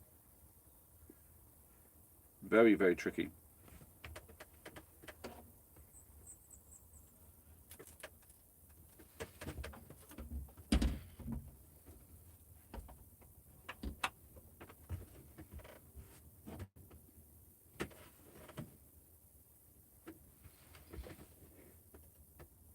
Dream saying not sure. Senna thinking more about the exercise in this, but Senna's saying think more eggs. So you're saying there's less active volcanoes on Earth than there are eggs used in the world's largest omelette. Eddie, don't help them. Okay, Dreams is agreeing. So they're good to go. We could call it Eddie, but honestly, I don't know. I have no idea between them two. They're going to be pretty similar, I think. I mean, if anything, they're wrong, but I think they're pretty close numbers. I reckon that's in the thousands, and I think that probably is as well. Because I remember seeing a massive on it, but I don't know. I think I'd lean towards it being the other way around and there being more active volcanoes. But of course, it's active volcanoes, not just volcanoes. But there's lots of little volcanoes about, so anything it's right. I'm not 100% sold on it, but I'm not going to call anything. We'll go for our question, Ellie. Paintings sold by Vincent van Gogh during his lifetime. So paintings sold by Vincent van Gogh. Is it Van Gogh or Van Gogh? I don't know. Van Gogh, isn't it? Yeah, Vincent van Gogh during his lifetime. So he had to sell. It was sold by him during his lifetime. I'm going to say that I think that's very low, because obviously, I don't think he made. I don't think he did thousands of paintings for the start off, and certainly a lot of them he didn't sell when he was alive, because he wasn't very recognised when he was alive as a good painter. So I'm going to go on the lower side. What do you think, Ellie? Do you agree? It's yeah. I'm fairly confident with that one. Lowest. Okay, so we're in agreement. We'll give the other ladies a chance to shout bang out of order. Could you imagine if they then shouted bang out of order because they've just changed their mind about the volcanoes and the eggs used in an omelette, and then they got it. Okay, so Sienna's agreeing and not calling, and I don't think Dreams is going to. So we'll get the next question out. Longest recorded snake in meters. Longest recorded snake in meters. Yeah, he may not have sold any in his lifetime, but I'm assuming he might have sold some just really cheap to people, like in terms of like for a few drinks down the bar or something. I feel like he did a few of those, but I don't think he actually got a lot for them. So you're thinking after Van Gogh, but before volcanoes, you're thinking longest recorded snake in meters.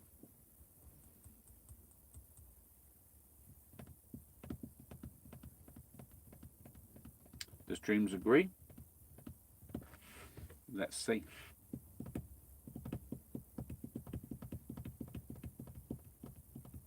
Okay, that's agreed. We're moving swiftly here. That's good. I'm thinking that's right, Ellie. I don't think that we need to call that there. I feel like pretty comfortable that's okay.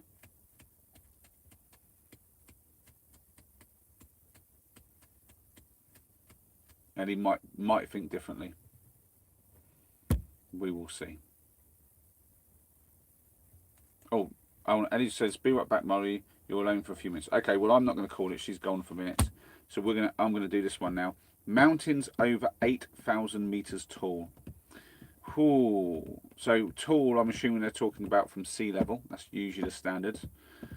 Mountains over 8 kilometers tall. There's not many of those.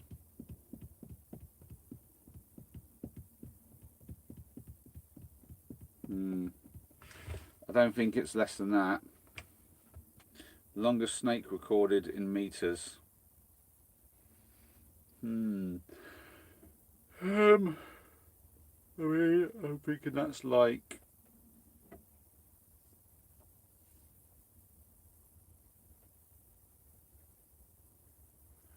I think there.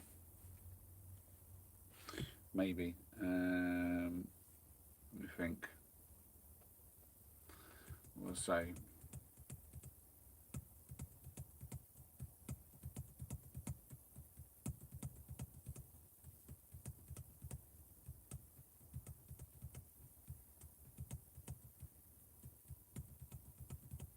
Yeah, I'm going to go there.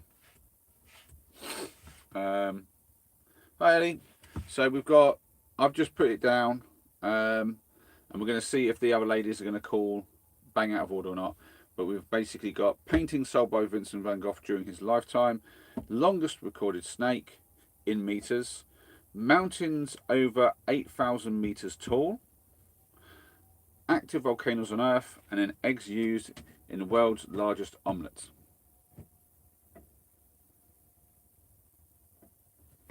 If we don't get a bang out of order. Oh, Sienna's saying she's tempted to call. What about you? I mean, it's an individual decision on that, to be fair, but you can confer. It depends how confident you are. It sounds like you're not super confident and you want to get Dreams' take on it.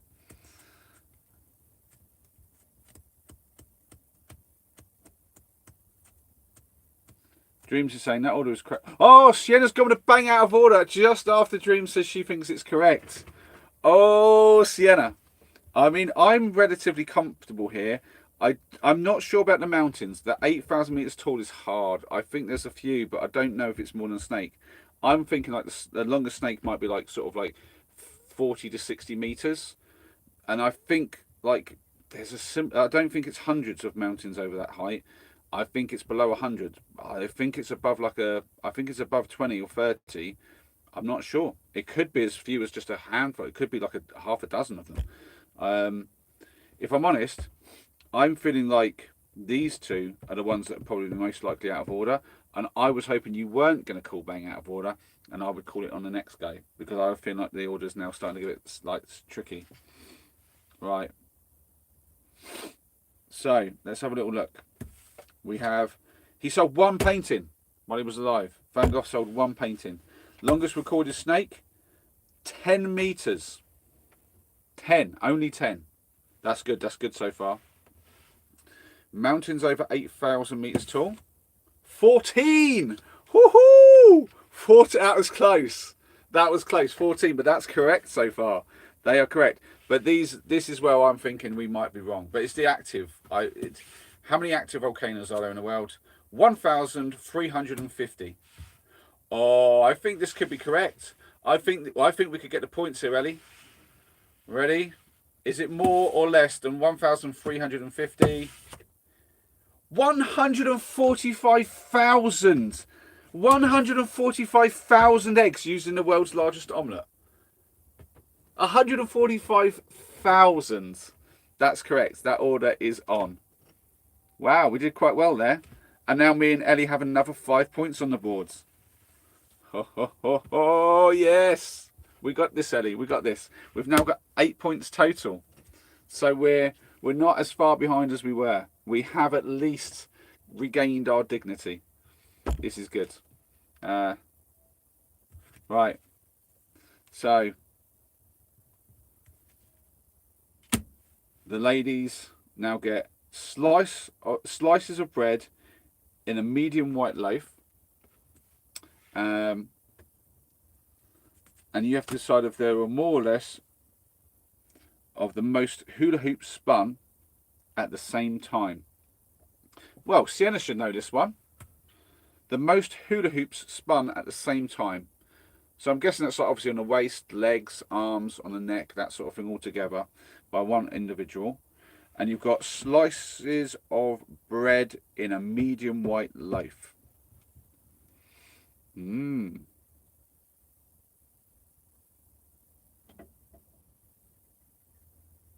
Oh, Eddie's off. Well, just, it doesn't matter. I'll play by myself for Eddie. It's okay. If I lose, I'll just blame the fact I lost my teammate. It's all good. Well, we have somebody in apparently from Korea. I don't know if north or south, but it's I'm assuming south. But welcome in. Dreams has gone blank. Sinner's saying more hoops. So that's okay, Ellie. You pop off, and I'm just going to say thank you for being here, Ellie, and for playing along. I always appreciate you putting the effort in with us. It has been fantastic having you here. But yeah, go off and do whatever you've got to do. You're all good. Big love to you. All right. So saying really after the last blunder for the trust. I mean, I'll help out a little bit and say I think you're probably about right there. I mean, I know that I've seen somebody doing a lot of hula hoops in one go, like 4 on each arm, like the one like I think I've seen them do quite a few around the waist all at the same time, at least half a dozen, and then you've got the legs and the neck as well. I feel like that number's going to be easily above 30. Well, maybe not, at least above 20, but I think probably above 30. Slices of bread in a medium white loaf. Actually, that's pretty similar. Now I've said that, ooh, that's a tough one, but maybe you're right.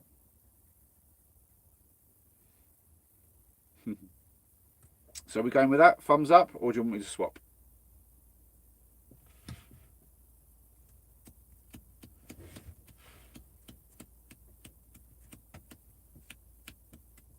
Thumbs up. Okay. People who have been to space. Yeah, thumbs up from everybody. People who have been to space as of November 2023. Okay.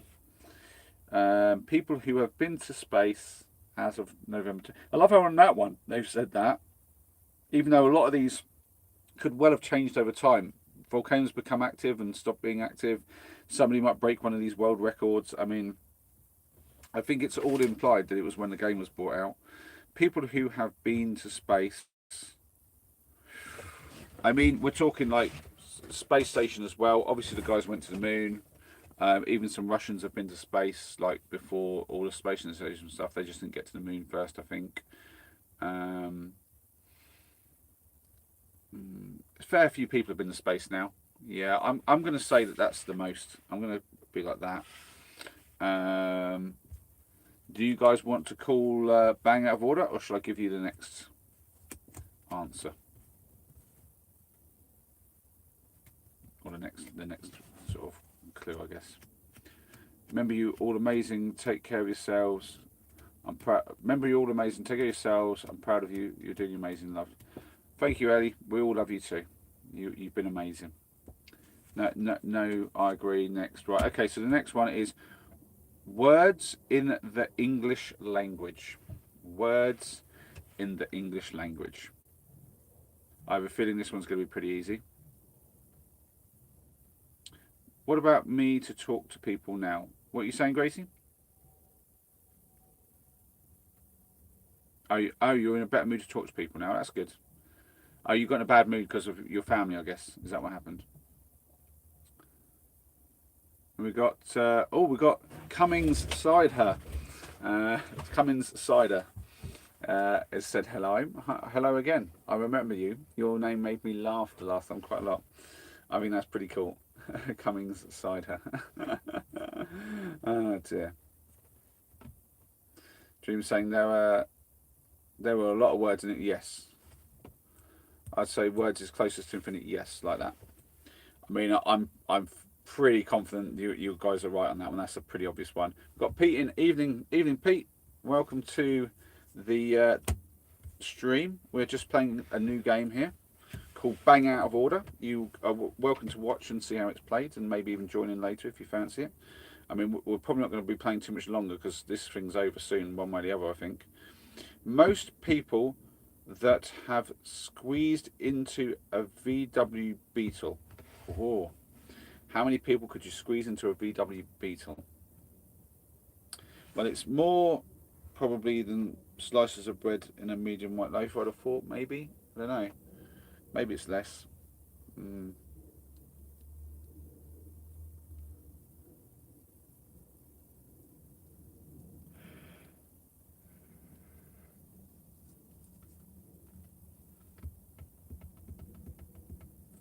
Most people that have squeezed into a VW Beetle.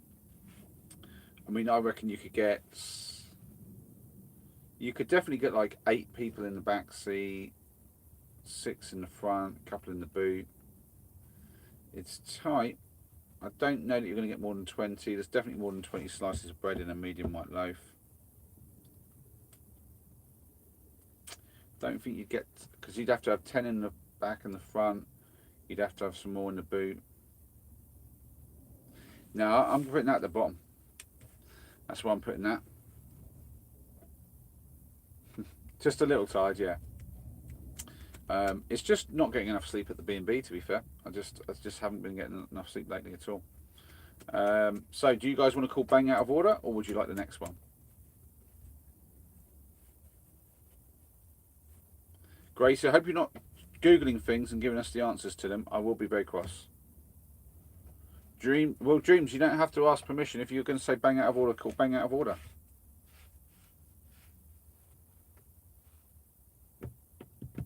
But obviously, if you're not confident, then it's worth getting a consensus.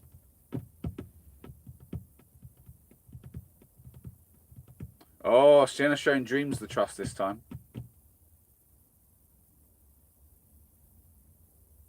It's words in the English language. That's all it says.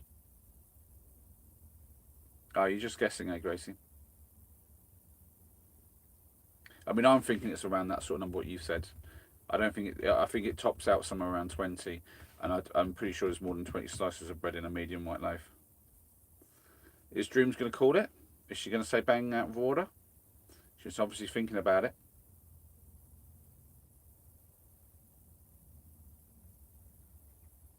Bang Out of Order and some kisses at the end. There you go, really politely done. Right, so let's see them. I'm pretty comfortable with the order on this. I think it's actually really good. Let's see. 20. There you go.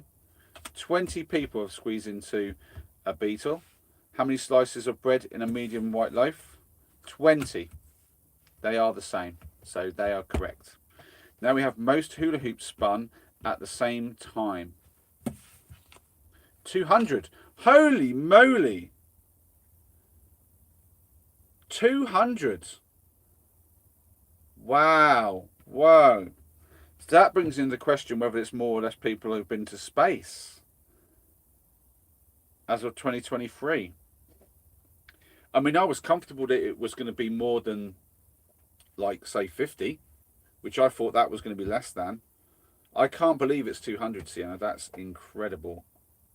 I mean, they would have been covered. You wouldn't be able to see them. What? Yes, holy moly indeed. Yeah, I'm not sure how that's physically possible. Maybe they were like really tall with really long legs and arms, and then they had the space for them. I don't know how that's even possible. So more or less than 200 people have been to space. Whoa, 676 people have been to space as of November 2023. That's a lot of people. So that's all good. And then we've got words in the English language. I'm pretty sure we're good here. 4. What? No, I'm joking. 600,000. So that's correct. And we have 5 points here. Putting me and Ellie on 13. I reckon winner takes all on this one. You guys need 1 point. We need 2. So you get to go first. And you have average height of an NBA basketball player in centimeters. So average height of an NBA basketball player in centimeters. versus wild rhinos in the world. Wild rhinos in the world. Mm.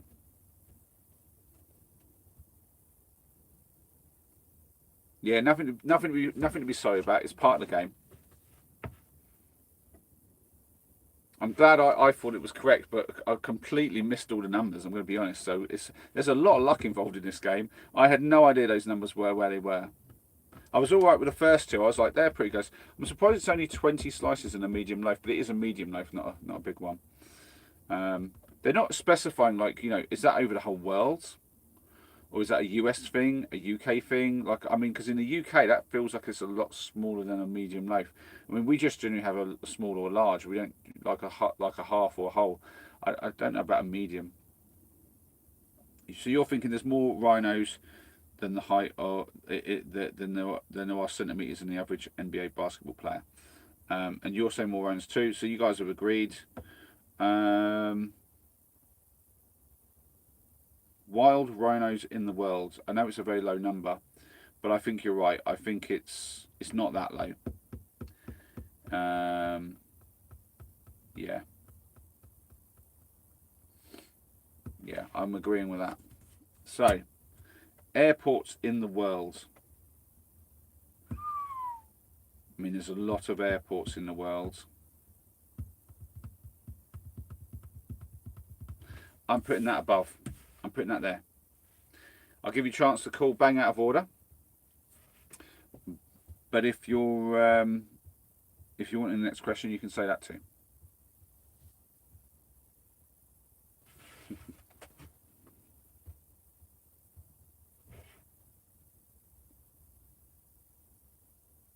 So it sounds like Senna's agreeing with me. I'll give Dreams a chance next. Okay.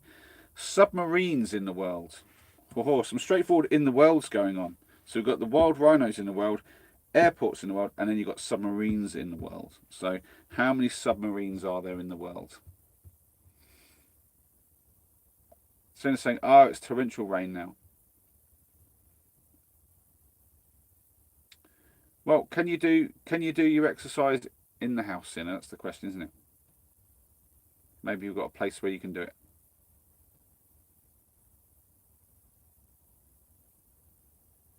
I don't know. I don't know how many steps. Like, well, because we were talking about you doing the stairs, weren't we? So you're saying probably second. So you're thinking like here. You think there's less submarines in the world than there are wild rhinos. What about you, Sienna? Do you agree?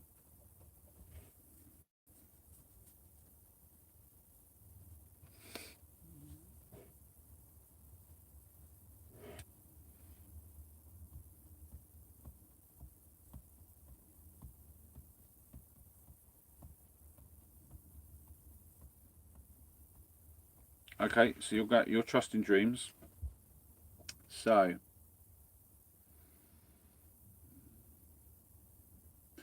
I've watched videos about this sort of thing. I'm just trying to have a think.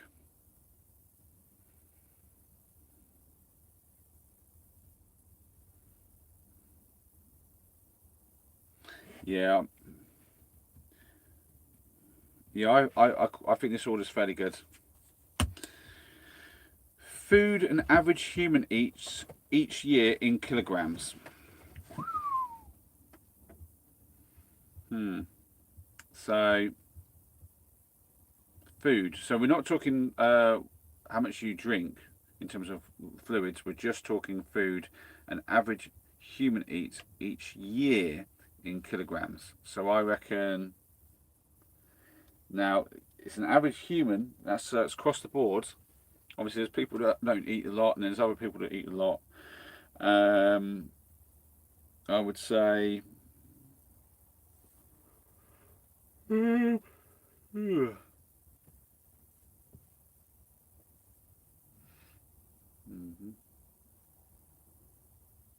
it says average human as well, so that's like you're averaging out the ages and everything as well. Mm.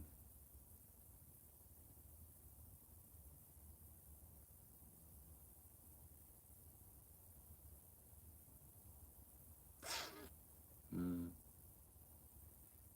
So I think I'm trying to think. So like say for instance, an average English person might have anywhere from, I'd say, like a person who doesn't eat much at all, especially like say a young child or something like that, might only eat like 1.5 kilos in a day. Because a kilo is basically, think about like a bag of sugar. So you know, if you consider that against like maybe like having like say a spaghetti bolognese for dinner, maybe a bowl of cereal in the morning, and then a lunch, yeah, you know. But then a really healthy person might actually go a bit less than that if they're just eating lots of salads and stuff. But, you know, as soon as you're adding rice and stuff like that, you're going to add quite a bit of weight in, or if you've got any kind of carbs.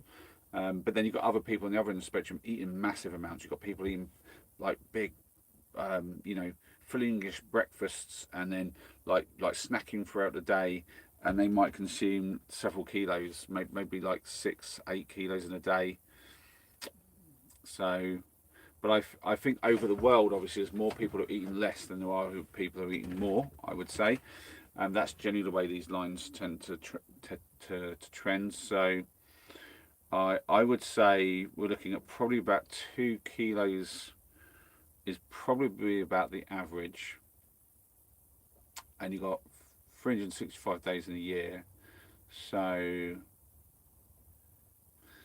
yeah, I mean, 130 kilos, give or take, yeah.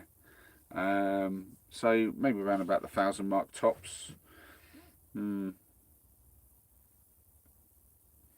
gonna put it.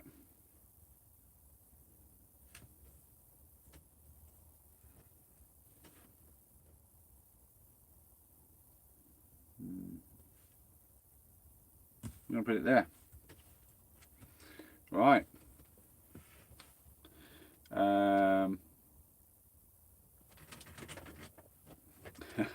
You guys been lovely to each other in the chat. So are you going to call bang out of order? So the order now is average height of an NBA basketball player in centimeters, food an average human eats each year in kilograms, submarines in the world, wild rhinos in the world, and then airports in the world. Does anyone think it's out of order? And if you think it, are you brave enough to call it? Oh, Dreams has gone bang out of order straight off it. Let's see. I mean, I'm going to be honest. I'm relatively comfortable with the order, but knowing how random this has been, this could go either way. I think this is a tense one. But Sienna's in agreement that you think it's out of order. Let's see. So, average height of an NBA basketball player in centimeters, 200. No surprise there. I was thinking about that number. Food an average human eats each year in kilograms, 675. I was not far off thinking 730. So 675. I'm pretty confident there's more than that of submarines in the world. I think the US has, because we're not just talking nuclear ones, we're talking all the other ones as well. I think there's maybe a little over 1,000, something like that. So let's have a look. Oh no, there's only 478, which is less than the average. I did think that could have been a bit of a, yeah, I didn't think it was going to be a super amount.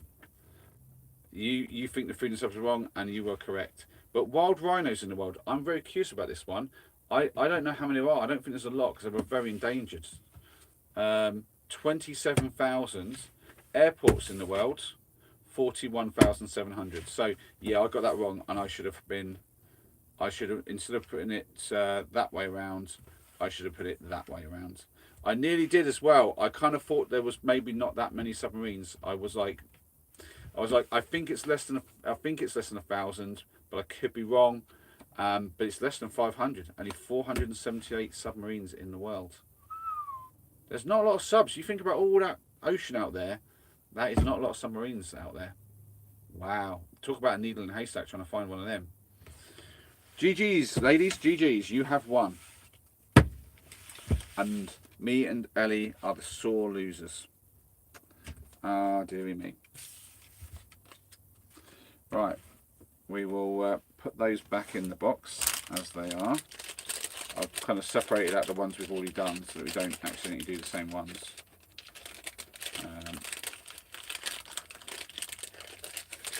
That is a good game though. Enjoy that. Very interesting. Obviously you have to trust these stats, don't you? Which, I mean, should be easy enough to Google and just get at least an approximately decent number.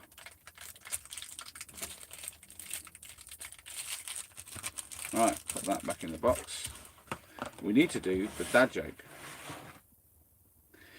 Yeah, you can have your snog now. Come here. Mwah! There we go. Big snog. Oh, and Sienna needs one too. Mwah! There we go. Oh dear. I don't know. I really enjoyed that kind of. I love that kind of game. That for me, that gets like the brain running, and you kind of find some stuff out as well. But yeah, the Sounds Fishy is kind of similar. I think it's both games have really got value. Right, so dad joke of the day. Here we go. I could tell a joke about pizza, but it's a little cheesy. I don't know. I tell you what, that joke's a bit cheesy. Oh, that's rough. That's your dad joke for the day. Straight after snogging a couple of ladies on stream. Well, that's me all over, isn't it? Jokes and snogging. Job done. Oh dear. Nobody tell Jess I was snogging a couple of ladies on stream. I'm joking. Like she's one to talk. Right, let's have a look. Let's see where we're at the stream. Alright, gotta adjust everything. There we go. Boy. Alright. We need to, I think, turn this light off now. There we go. That's a little better.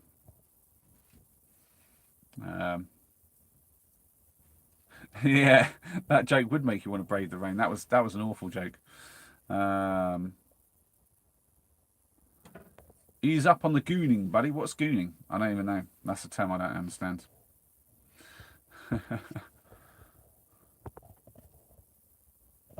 So yeah, I think we've done 2 hours, and I think that's been a really fun game. But I'm getting hungry, so I'm thinking I'm going to reload the stove, get it nice and hot. I'm going to warm up my food. Actually, no, you can stay around while I warm up my food. I'm going to reload the stove, and then we have a bit more chit chat.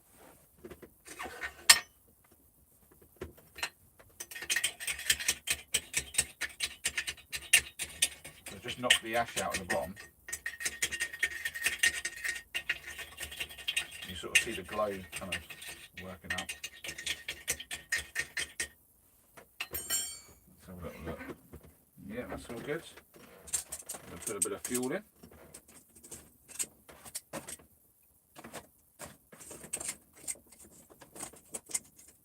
If I can see the fuel. Only there's a light above me. I think I'm going to just put that light back on for a second. And again, I can see what I'm doing.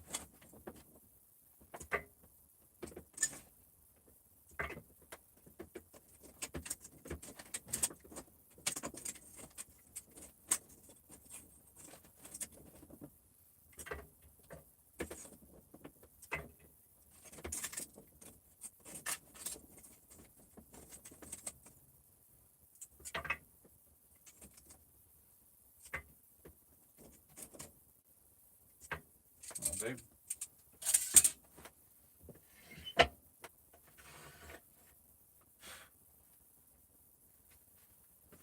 Keep it open a fair bit. We'll leave the fan off because we need to put a pan on.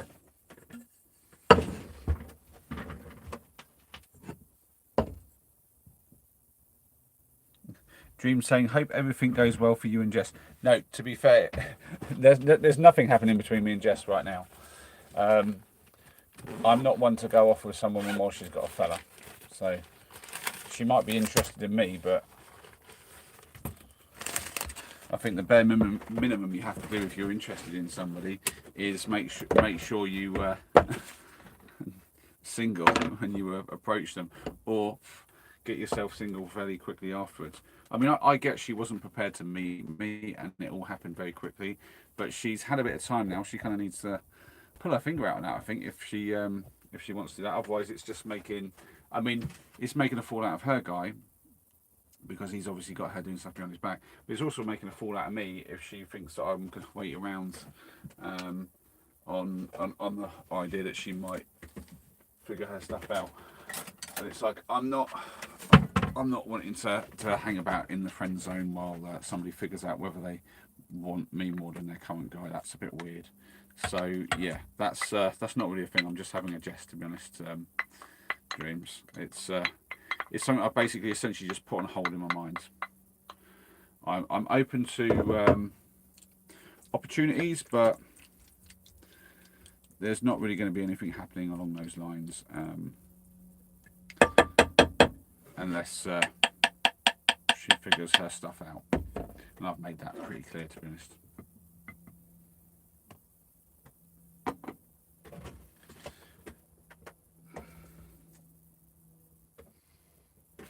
We need the lid for that. There we go. That'll warm up.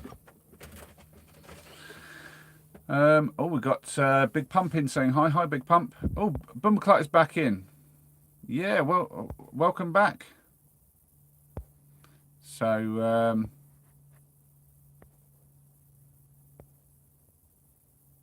Damsel saying, Molly, when you get a minute, check your emails, please. I know I checked the address 3 times, but I get worried in case I sent emails to the wrong person. Let me just see. I don't see anything on my notifications on my phone, but I can't look into my email account right now, because if I do that, the stream will sort of shut off. Damsel, I will check afterwards, but it's pretty straightforward. It's just campingrulesok@gmail.com. So it's really straightforward. Just my channel name essentially, with at gmail.com at the back. So hopefully you've got that right. And I'll check properly later, but I don't see a notification for it.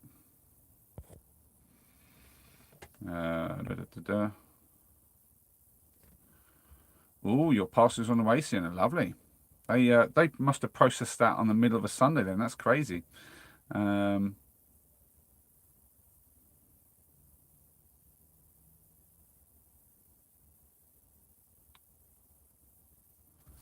Oh yeah, I've left the cupboard open. Thank you very much, Big Pump. I would have taken my head clean off with that.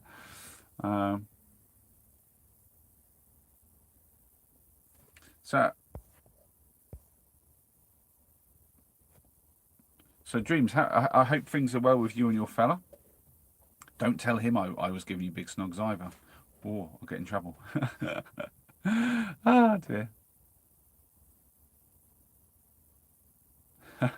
I imagine it did get you excited. It's always lovely getting like stuff like in the post and whatnot. Like when you know it's something good that you're waiting on.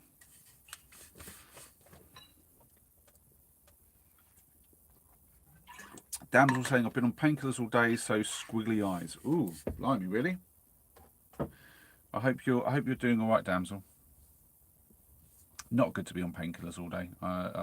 I hate taking painkillers, even just ibuprofen or paracetamol or whatever. But yeah, I try to avoid that whenever I can. So I'll walk around with a headache like more than dildos if I can. If I've got something to do and I have to actually focus, then yeah, I just have to bite the bullet. But yeah, I'm thinking about changing the positioning of this light. I don't know.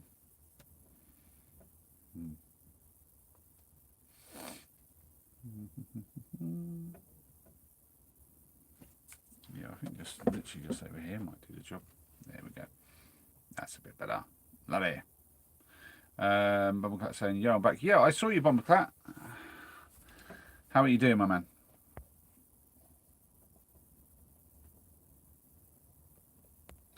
Who said dildos? What the what?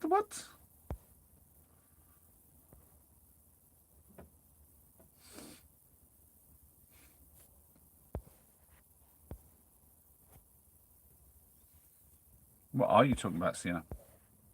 You crazy lady. I think we lost dreams already. She told me, I hope everything goes well for you and Jess, and then disappeared. One mention of Jess, and that was it. Gone. Oh dear. We have Light Free saying, I like cheese. Well, so do I. Although I'm only into most vintage cheddars, to be fair. So,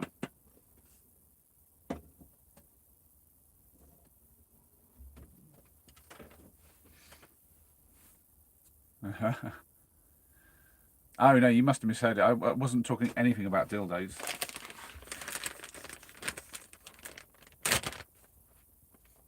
Right.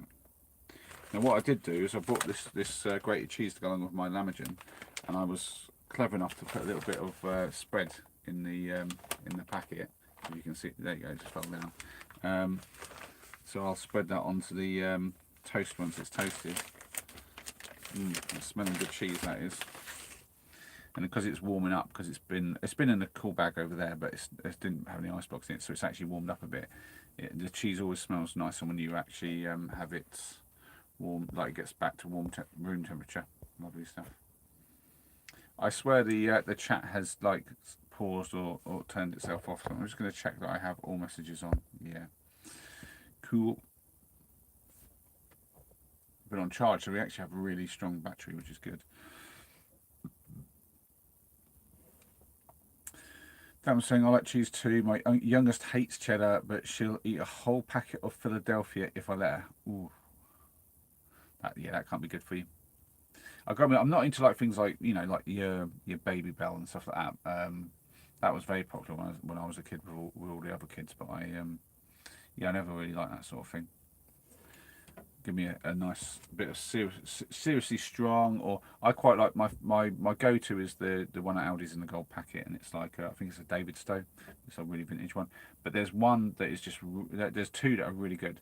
There's the Cornish Cruncher, I think it's called, or crackle or something, I don't know, in M&S, and it's expensive as hell, but it's really lovely. And then there's another one called the Black Bomber from the Snowdonia Cheese Company, because they throw out a few really nice cheeses. They've got them in the proper wax and everything. Yeah, I like those cheeses. That's the sort of thing I grab for Christmas, as a bit of Snowdonia's little Black Bomber. Nice. Cheese, is there anything it can't do? I think there's plenty cheese can't do, but it can make me happy when I eat it, that's for sure.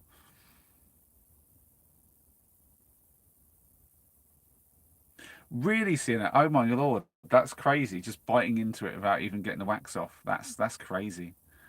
Big Pump saying, "Ooh, M&S, get you." Um, I mean, I only go to the M&S in Biggleswade because it's around the corner. But I have actually started going to the Lidl more because basically M&S have nice bread, and they've got like the really good sort of bakery section where they have all like the naughty treats. Because I don't buy the treats so much anymore, like the donuts and yum nuts and things, and the muffins. Oh, they're good muffins. I don't have them sort of things anymore, as like nowhere near as much as I used to anyway. And the Lidl's actually has a really nice cob bread that I actually prefer, and they actually have some really nice cookies in there as well, which I've had a couple of those when me and Ethan have been in there. But it was just because it was the most convenient shop near around until they did put the Lidl's in. To be fair, it's just like walkable from my home spot where I usually park the van. Silent Downs was saying cheddar has to be cathedral, the old Cathedral City. I mean, they do good one. I like their vintage, for sure, and their extra mature will do in a pinch. I mean, I've just got this cheap stuff from the co-op because it was pre-grated and whatever. It's just going on a meal, and most of the flavours the meal. I obviously don't want to overpower it with the cheese anyway, but normally I would be grating something really strong. So Light Free saying whatever cheese cannot do is not worth doing. So it's not worth changing your tyres, people. Just leave your tyres bald or flat and just keep driving. Saying, well, I'm not sugar. I shan't melt. I'm going to ready myself for heading out. What? Oh, you mean you're off sugar? Or what? Hey, what? I'm not sure I want. What are you talking about, Sienna? You've lost me. Lurking somewhere. Ah. uh,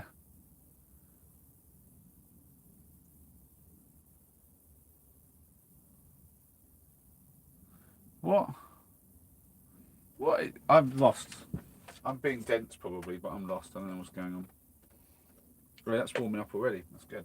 Okay, that isn't going to take too long at all. Um, I'm not sugar. I won't melt in the rain. I mean, oh, I see. Yeah, but you might be the Wicked Witch of the West, in which case you do want to stay out of the rain.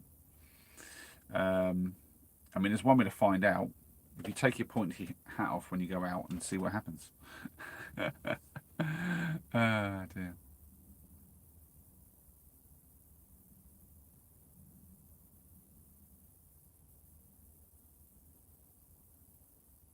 I don't know if out actually rhymes with melt. I'm gonna call that a little bit and say I don't know that it was a rhyme, but I almost rhymed it because it looked like it was. It kind of like started to like come off the roll off the tongue like one. Jamie saying hi something or other in England. What? But hi. I'm assuming what you're saying is you're from England. Hi back. Oh dearie me. Mm. Have to be a little bit patient with this because to be fair, I've just reloaded it so the heat doesn't get all the way to the top. Um, and when you're cooking like this, it does take time to get into the thing, but it's already warm at the top, so it means it's warming through. I've got myself this little pan. It's a tiny little pan, but it fits on my thing just right. So I got it for that purpose, just to be on this stove. It's one of the few things I actually deliberately bought for the shed. Um, like somebody, like I bought this, but somebody got me the bacon press. Not that I use the bacon press anymore. Let me just show you what I'm actually pointing at. Yes, I got this for myself. Bacon press was given to me. This is just an old pan from the van that I got a new one, and because I wanted one with a lid. And this one's kind of on its last legs, but it's actually still alright. The coating is not exactly as non-stick as it used to be, but for what I use it for, it's good. And just like these are like boards, old boards from the old house, and like even the fan was from the old house, and I just repurposed it down here. The stove itself even was just something that I had laying around. So yeah, the shed really is just like so much. Even the stuff in it. There's a few things I did specifically buy like that cost a bit of money. So like I got myself these Fisker extra long like spade, shovel, and fork and stuff like that because like they're better on my back because you half don't put your back out when you're doing a lot of work at the allotment. And we have pentagram. Oh, I remember you. You've been in before. What's going on here? I am. Well, we've just finished playing a game, and I am basically here chilling out with my YouTube family for a little bit while I warm up some food on my stove in the shed here. I'm just going to check on now.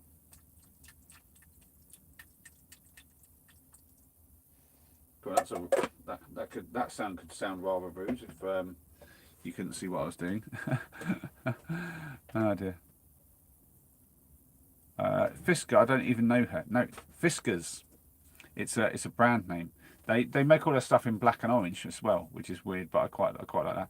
So I have a hand trowel by them, all those three big tools. I have some secateurs by them as well because they make really good products. But they make a quite they make a huge range of products as well, which is really kind of unusual. They kind of like do everything from saws and tools like that down to like crafting stuff. So like hole punches, scissors. Just I mean I've seen people obviously like with like rakes and things in their gardens. But yeah, they do like loads of things. It's a properly like extensive brand really. You've had their. Are you just joshing me about this Fiskars thing? That's silly Sienna. And they got stolen. Well, there you go. They were that good. Uh-huh. Yeah, so it's not going to take too long at all. Whew. Well, we seem to be a bit light in the chat. To be fair, I feel like We haven't had. Oh, I don't know. The numbers here always lie sometimes, so maybe we've got more people than I think. But we've definitely had some random people popping in. I think it's just mostly you and me, Sienna. What happened to you going to do your exercise as well? Are you still avoiding that rain? Are you worried about melting still? You're not super confident that you're not entirely made of sugar? Because you are that sweet, you could be, you know. You have to be careful. No, the Fiskars brand don't make cheap stuff, to be fair, so they do charge for what they make. Oh, Damsel's still here. Cool. So how are you actually doing, Damsel? You were saying you've been taking painkillers all day. Um, are you feeling okay though? Have you like how has your day actually been? Um, yeah, you told me you were getting ready ages ago. I thought you'd be out by now and get started, Sienna. You're going to be in trouble. You're going to get yourself in all sorts of trouble. There will be punishments galore. I'm joking. Are you actually fetching your waterproof? Fair enough. Fair enough. The only trouble with that, if you're exercising, and you've got waterproof on, you'll get sweaty under that thing. I hate wearing waterproofs when I'm hiking because you're going to just get wet from the inside out. Essentially, your sweat doesn't go anywhere and it just gets stuck on the inside, and you get damp anyway. That's why I go with a poncho. So I barely use that thing, but I do have a poncho, and it can kind of go over my clothes, and it gives a little bit of air space inside, so your sweat doesn't just sort of cling to you. If you've got like something that's just like a proper waterproof top or something, first of all, the seams are always not waterproof and end up letting water through, especially if they're on the shoulders. And second of all, it's you get that kind of your sweat building up inside. I hate it. And the only way that doesn't happen is if you're using a material that says it's breathable, but then it's not fully waterproof. And hi, we've got Sally in back from Essex. Hi, Sally. Good to see you again. How are you doing? I was wondering if we'd see you again. How has your day been? You know, I don't know much about you. I don't know if you're a mum or whether you maybe spent time with your mum today. I know it is Mother's Day, so I don't know if you did anything for Mother's Day. I'd be interested to hear. To be honest, I didn't do anything. I didn't even see my mum, to be fair. Have you been out with the dogs? Oh, nice. How many dogs do you have?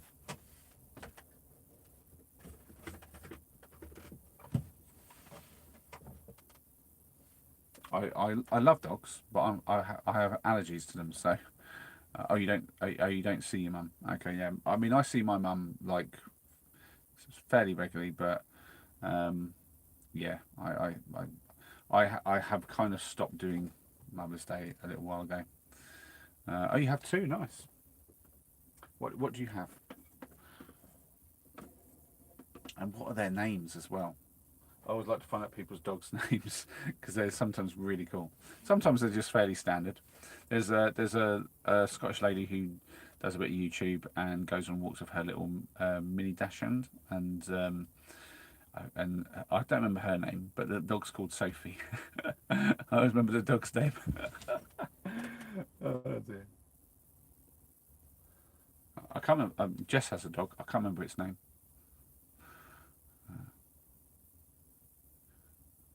Whoa, Sienna, that's a bit. That's a bit much. Oh, dear me. Poor Sally.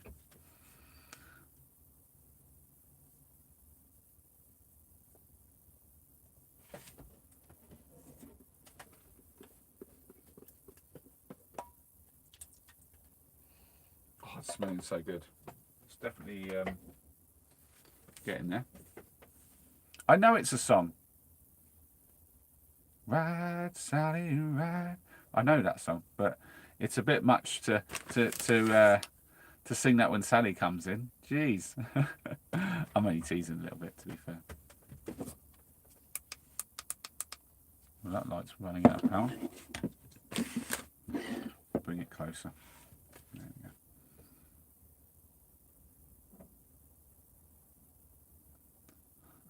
I'm sure we can find you a theme song, Sienna.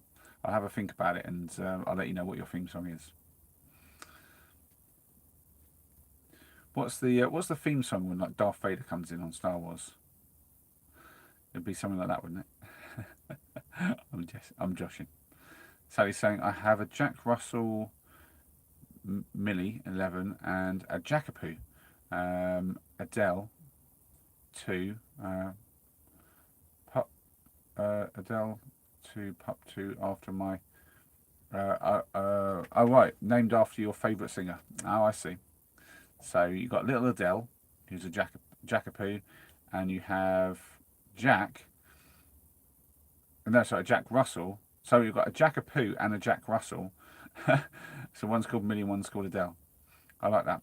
That's lovely names. Millie. I think I like the name Millie more than I like the name Adele. Just because I like the IE names for girls, to be fair. But yeah, that's lovely. So 2 and 11. Wow. So you got the senior and the young pup doing their best to get along, I imagine.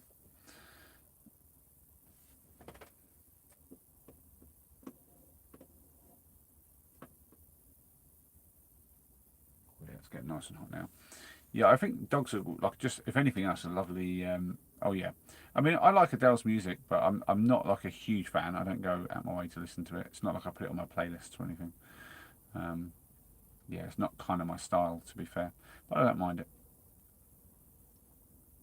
Grace, I do not like my family. Oh, Gracie's back in moaning about the fam. Well, you're here with your YouTube family, Gracie, and we love you, and we will not be abandoning you, don't you worry. Elroy is in. Hi, Elroy. Good to see you. How you doing? Have you ever seen Adele live or anything like that, Sally? That's the question. Honestly, I don't actually do live music much. I did go to a few things when I was younger, um, here and there, like around when I was at uni and a little bit after as well.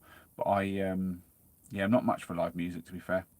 For me, music's more about listening to on my own, and just it's a very personal experience. I like to be by myself and enjoy it.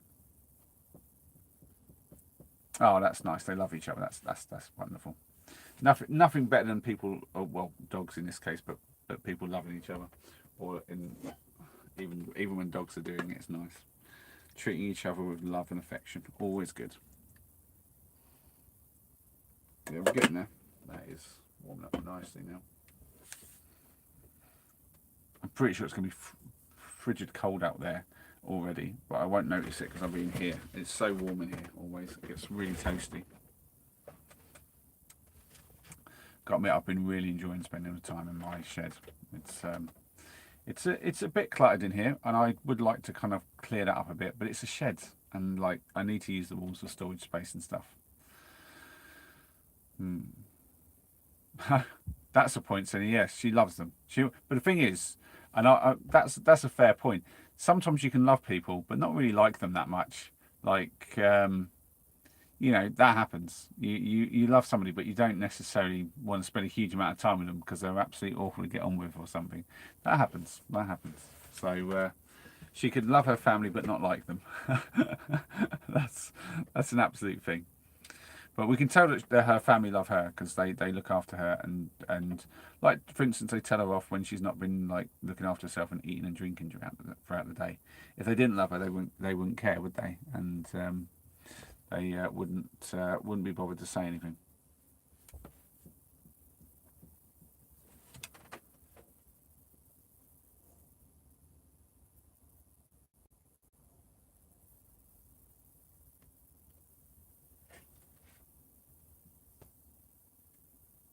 Who made you cry?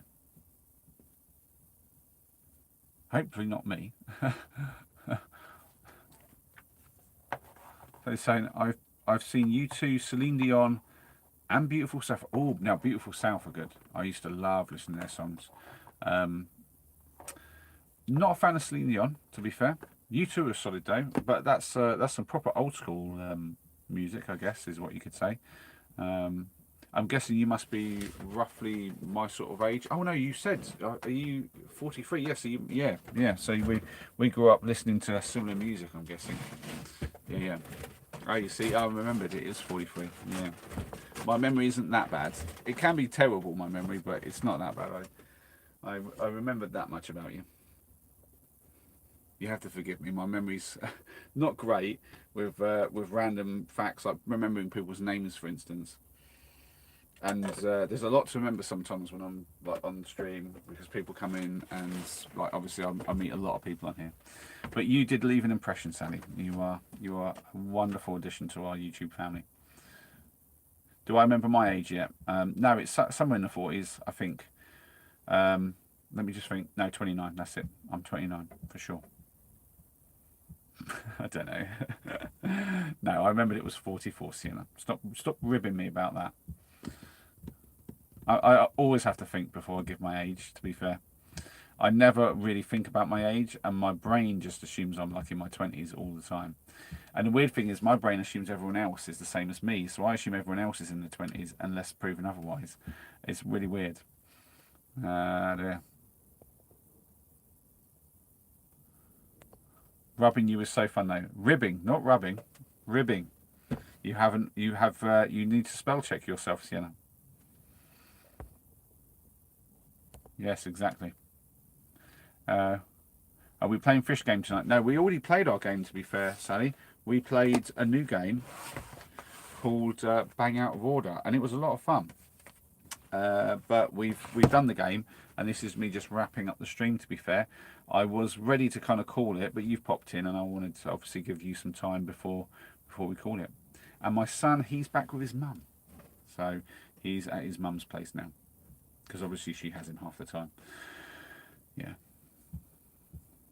yeah, you missed out unfortunately, Sally, but you know, there's always another day because I'm here every day doing my streams. I was very early today. I will admit, I went on quite an early stream.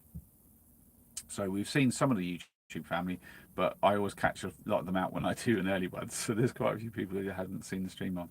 And Light Free is saying, "You any good at sports?" I'm brilliant at sports. If it's to do with a racket, I will probably beat you at it. Say that much. Confidence galore. But no, I like a lot of racket sports. I used to love volleyball when I was in school. I was very good at that. But yeah, I like a lot of sports, and I give most sports a try. I used to like doing after school football club with some lads, for instance, and it's not like I was a coach or anything. I just playing with the lads, and yeah, just having a bit of a laugh of it. And I've got what I would consider very mediocre football skills, to be honest. But at least I can run up and down the pitch because I'm reasonably in shape. What about you? Are you into your sports, Light Free?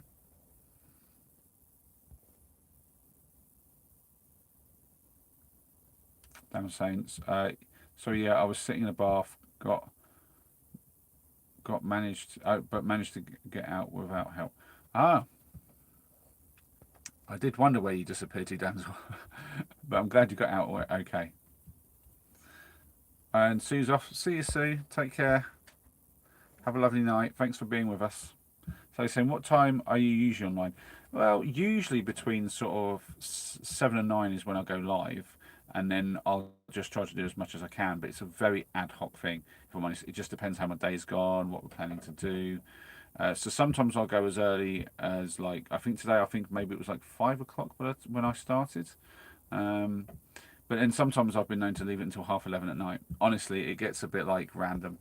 But usually I try to get online between sort of 7 and 8. That's like where I'm usually aiming for, but I don't hold myself to it because it's really hard to do that on a daily basis. I think if I was streaming once a week on a set time and a set day, not too bad, and I would schedule things around it. But I just kind of try to fit the streaming in around my life because obviously committing to a daily stream, especially like today, we've done over 2.5 hours. Yesterday we did over 3 hours. It can obviously be very tricky to fit my life around that, so it has to fit around my life. Sally saying that she loves racket sports as well. Oh, that's cool. What's your favourite? Mine's badminton because I'm really good at it basically. But I have tried squash lately, and that was just once, and that was good fun. But tennis as well, love a bit of that. My son, he plays a lot of table tennis, and I play against him, and he's really good. I'm like marginally better than him by like a tiny bit now because he's getting so good. There was a point where he kind of got better than me because I hadn't been playing much and he had been playing a lot, but now we've kind of had a similar amount of play. And you were also the bowler of the Rounders. Nice, nice. That's good. The Rounders team is what you meant to say. Yeah, yeah. Ernie is in. Hi, Ernie. Good to see you. How are you doing? Hope you are having a lovely day. Damsel, I need to call my daughter. She has an ambulance on the way, so I've got to... Oh, take care, Damsel. Hope the situation gets sorted and you're all good. But yeah, big love to you and your daughter. So Sally's saying tennis... Uh, lived? Do you mean tennis and badminton? Basically, you love them both, I'm guessing, and love ping pong. On holiday usually. Yeah. Back in the day, rounders. Yeah. So you're quite a sporty person as well, then, Sally. That's cool. Yeah, I'm very much into sports. And Light Free saying I play video games, which should be an Olympic sport. So I'm wondering. I mean, obviously, I don't know about sport because I don't know if we consider chess a sport. I don't know. If chess is considered a sport, then yeah. But if chess isn't, then no. But I don't know what they consider that. I mean, do they do chess for the Olympics? I don't know if they do. I don't know really much about it. But like basically, obviously, chess is a well-renowned, strategy, like cerebral game. If that's not cutting the muster, then I don't think a video game can. But if that is, then yeah, sure, the video game should be following suit pretty behind. Oh, that's good. I guess that means you're nice and healthy then, Sally, because there's no better way to stay healthy than a bit of sports. I will be honest, I've not played as much sport lately as I'd like, so I've not been getting the cardio sort of workouts that I would like to have. I mean, I do all right because my work is active. Yeah, that's basically there, but I can give it a little bit more time. Yeah, my work, as I say, my work is active, so I stay healthy, but I would like to get some more games in. I need to. The thing is, I play badminton with my best friend Noah usually, and the place that we normally play in, we're not able to book it anymore. There's been problems, so I need to find a new place to book that. And we haven't played in ages. Tennis has kind of been on a back burner because I played it with Lucas, and he hasn't wanted to play in the winter. And to be honest, I'm not too fussed. But we need to get back into that. There have been some dry conditions and we should be onto that, and we haven't. So yeah, I kind of need to find people to play with on a regular with that. I think somebody that I can sort of do more regular sort of hours on the courts with. That would be good. Also, I'm a bit like, I could push to do more with Ethan with that side of things, but we do so much other stuff that I sometimes get sidetracked. But we do a bit of table tennis. We recently found the free tables over at Milton Keynes. So not the week just gone, because we were over here dealing with the allotment and that was working itself. But the week before, when I had him, like sort of 2 weeks before, we did go over to Milton Keynes to use the free table tennis over there. And I think when I have him again, we might well do that, like at least once or twice. So that'd be nice. But do you get to play regularly? You liked to run back in the day, so I take that means you don't run much anymore, Sally. But what do you do these days, Sally? What's your go-to way to keep active and fit now?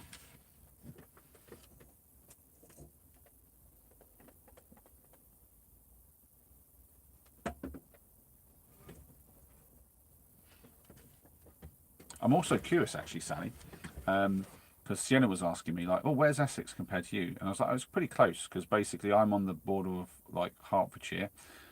Sometimes I'm often in Hertfordshire, and essentially, like my son's even had like I've done some birthday party, well, at least one birthday party actually in Essex because Essex comes up fairly fairly close to like Royston and areas like that.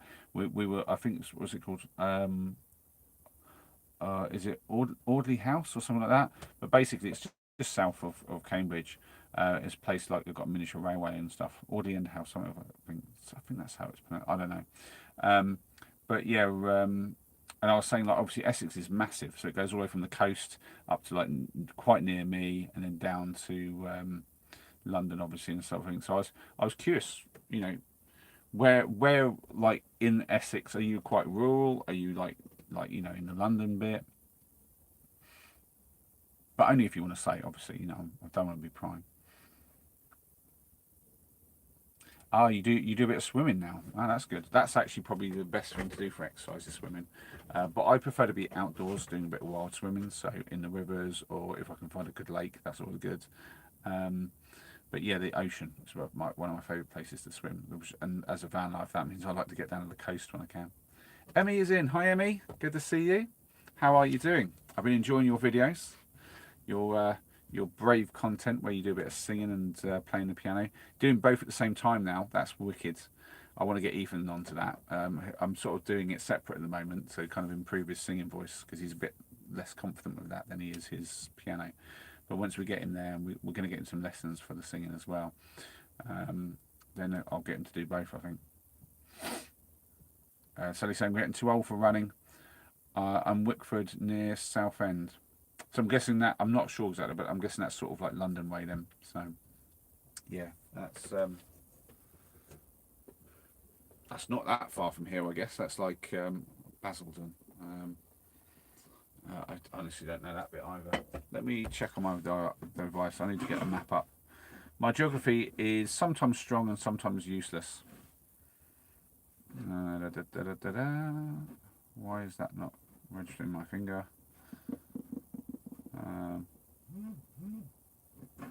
Now this thing's and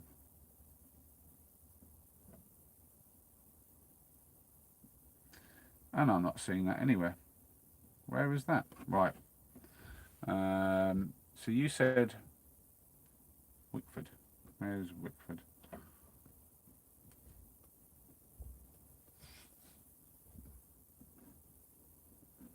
And Basildon. Oh, so sort of.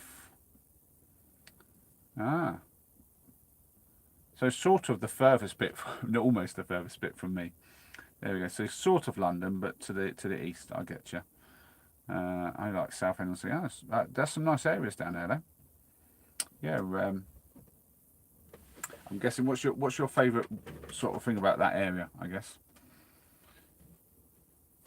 Yeah, you're like not far from the M25, I guess. That's a bit similar to me. Like, you know, about half an hour down the A1 and I hit the M25 and then you sort of, obviously, like, not that the M25 will get you anywhere fast if you hit it at the wrong time of day. It's not too bad sometimes, but other times it's like, might as well be a parking lot. Emmy's saying, I'm very good at singing. I've been singing at church choir for over 4 years now. Yes, you are.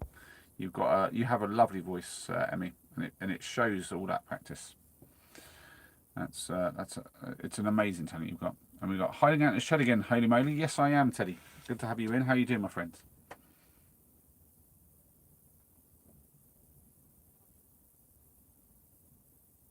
Yeah, we shan't get onto a conversation about the M25, shall we, Sally? Whoa, that thing is ridiculous. Ridiculous. Right, we'll put that down there. Time to toast some bread. I need to cut it first and I can toast it. I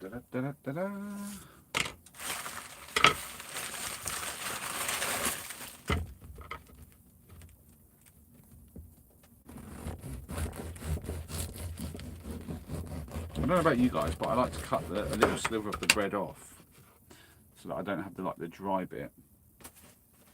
Wasteful, I know, and I could probably throw it out for the birds or something. And then I like to cut my slice. And for this meal, I have a nice big doorstop size thing. So put that on the stove. That should nicely. But you love Clacton though. Oh yes, yeah, I've been down to Clacton. That's a nice area to go. I quite often end up over at Harwich and Felixstowe because like the road that goes basically from here to there is a real easy drive and that's very quick to get to when I'm going to the coast. That's like the closest bit of coast I can get to in terms of time of drive. Yeah, Clacton isn't that far either though, to be fair. Oh, you're Bournemouth as well, yeah. That's cool. So that's where you were born. That's cool. I was born and bred in this area, to be fair. Although I travel around a bit because being a van life and whatnot. I didn't really actually move far from home still. Not really.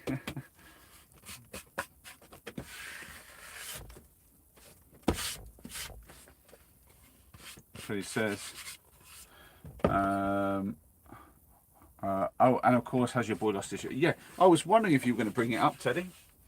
That's you're starting to forget yourself. But he has indeed, and we are still waiting for you to return it.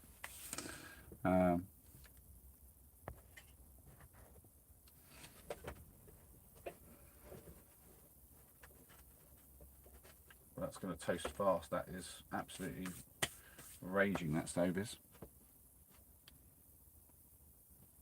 It's quite fun finding out about you, Sally. It's always very interesting finding out about my YouTube family. It's lovely knowing where everyone's from. And the more I find out about somebody, the easier it is to remember the things they actually tell me. Sometimes somebody tells me a random fact, and then I'm like, oh, it's gone, because it's just so random. So it's an Essex. What is it? I could fly something in here. Essex mixed up also live in Ilford and Eastham. Oh, yeah. I think I know. I think I've been to Ilford. I'm not sure about East Ham though, or is that pronounced East Ham or Eastham? I'm not sure. But yeah, I've definitely been to Ilford on some walks and stuff. Yeah. Oh, Sally, did you say that you were off to Box Hill or something for a walk recently? Was that you or was that somebody else? Somebody in the chat was saying something about going to Box Hill.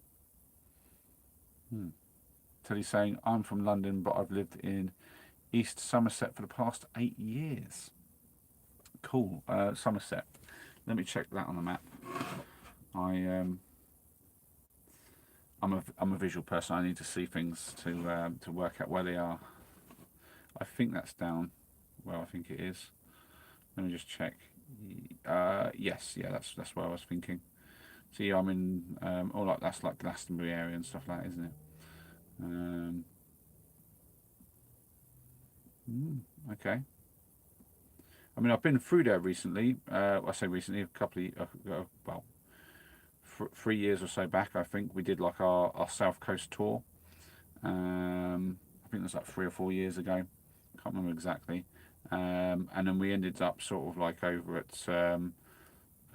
We were parked up at Axminster, which is just south of you, I guess, and we sort of were visiting Lyme Regis and Charmouth, that sort of thing, for the fossils, and then we kind of went north from there up on the M5 and sort of stopped in at Bristol, and then I went around to Wales for a bit.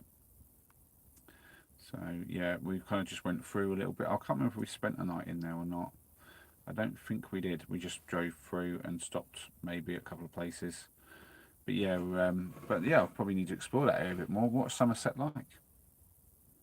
I know it wasn't you. Okay, Sally. Yeah, I can't remember who it was. Somebody was saying about that. I just thought of it because you were mentioning like Ilford and stuff, and I'm pretty sure that's. I might be wrong, but is Ilford down there near those sort of pathways? I might be wrong. Let me look at where Ilford is. It rings a bell, but I'm not 100% familiar. I know Ilford is in a different place. Why do I know Ilford from then? I used to like deliver parcels over in like Enfield and Cheshunt for quite a lot of time. Why do I know Ilford? What have I done in Ilford? Something I've been there for. Oh wait. Oh, I know why I remember Ilford. That is where I got the new seats from. Well, the bench seats for the van. So when I first originally built my van, I took all the front bench seats out and used that area to put like the washing machine in and have like a utility / storeroom kind of thing to get more sort of space. Well, originally it had a water tank in there as well, but then that got moved, and then we opened up for even more storage and utility space. But then eventually, obviously, when things didn't work out with me and the ex, and we split up and got divorced and that, I knew it would be me and the boys for quite a lot of time, and it was just the 3 of us, not 4 anymore. So when it was 4 of us, it was just me in the van when we drove, and the other 3 would be in the car.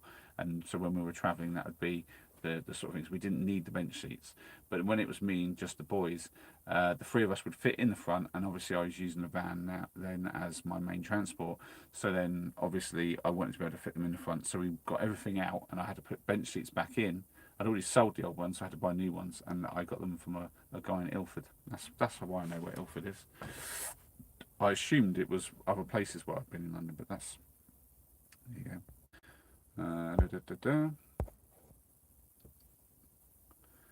I started saying I should go urban camping in Piccadilly Gardens in Manchester. I mean, I've done some plenty of urban camping. I've for those who don't know, I've camped in a car park of Asda. Sorry, I've done behind like a Sainsbury's over in Biggleswade. I've done a roundabout camp. I've done plenty of urban stuff. I've even done it by the motorway, just literally under one of the bridges next to the motorway and stuff. It's all stuff, random stuff I've done basically for like experimentation stuff, for like a bit of YouTube sort of nonsense. And I mean, on my cross country walk, I camped in some really weird places, but I tried to be less urban with that.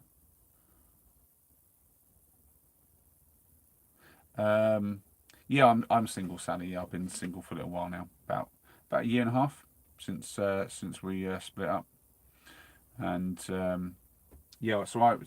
Maybe you don't know that about me, Sally, because you're quite new, but I'm a van lifer, and yeah, I built my van myself, so built it from scratch because the same way I built my shed basically, but the shed came first, and then the van came second. So the van's a bit of a better build, and I might be building a new one soon if because they've written mine off. But obviously, there's now this sort of stupid long, like very slow negotiations on price, and yeah, I don't know what's happening, but it's quite likely that I'm going to have to do a new van build. So. Um, uh, Teddy, honestly. Um, Uh, how long have I been living in a van? Well, I've been a van lifer now for coming up to 5 years. It was about 3.5 years with the family of four, and then yeah, it's the last sort of year and a half has been me. So yeah, um, I mean, it wasn't quite 3.5 years, I think, with the family. I think it was just a little under, maybe like three and a third or something. I don't know, but so it's saying he's single and ready to mingle. Well, that is technically true. Yeah, I'm single and ready to mingle. That is me in a nutshell. That's for sure. Um, and I guess Sally is too. Oh dear. Maybe me and Sally need to go and do some racket sports together. No, so what's Sally saying? Do you have a CRT key so you get free water and bins? What is a CRT key? I don't even know what that is. But I get water usually from my parents' place. I pay them for that, and I just use public bins most of the time. My recycling, I usually drop in. There's usually public recycling bins around, but I sometimes drop that a little bit of that in my parents' bins if they've putting them out and there's space. Just turn my toast. Um, was it always something you wanted to do, or was it a necessity? No, it was something that I'd sort of like. The bug for it, if you like, came from when I was a child. Sort of got the idea. My parents wanted to buy like a VW camper and go on holidays in it, and I loved the idea of that. And I remember when I was sort of like in my early 20s, and I started doing couriering, like multi-drop stuff, where I would like parcel delivery basically for you guys. Um, I eventually became an owner driver, had my own van, and I kind of like put a futon in the back there, had a little generator, and turned it into a space that I could have away because at the time I was living at my parents, and I hated being in my parents' house, but I didn't have enough money to get my own place at the time. Well, I probably did, but I was trying to save up money, and yeah, basically I sort of built it into like a little place, a little thing that I could kind of just have a space to myself, spend time with mates and stuff. And yeah, I think I've always had that bug for like building things and doing things my own way. I don't think van lifing sort of like was ever in my radar, so to speak. But then obviously you see it on YouTube and stuff. And yeah, when we started to get annoyed with our landlords because he was being an absolute dick, for want of a better word.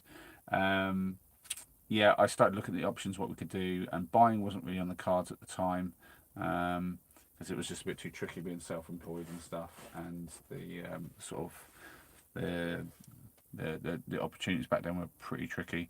So I decided the best thing was to do something else. I looked at all the alternatives, and van life was the thing I wanted to try. And yeah, convinced the ex-wife, and we enjoyed that. The van life was good. It kind of kept things a bit better. But yeah, I mean the relationship was ultimately doomed. But you know, c'est la vie. Sally saying, been engaged twice, no kids, two dogs.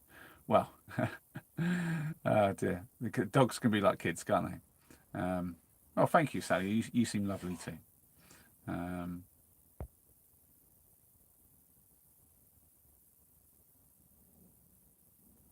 Teddy, honestly, I'm not unmodding some of your comments because it's just not good. So Sally says, I live in a caravan on the A127 for a while. Love it. Oh, cool. So you like caravan living? Wow. How does that work then? Yeah, is it like a proper full site type thing? Yeah, I'm very curious about that. How does that even work? That's that is interesting. Mm.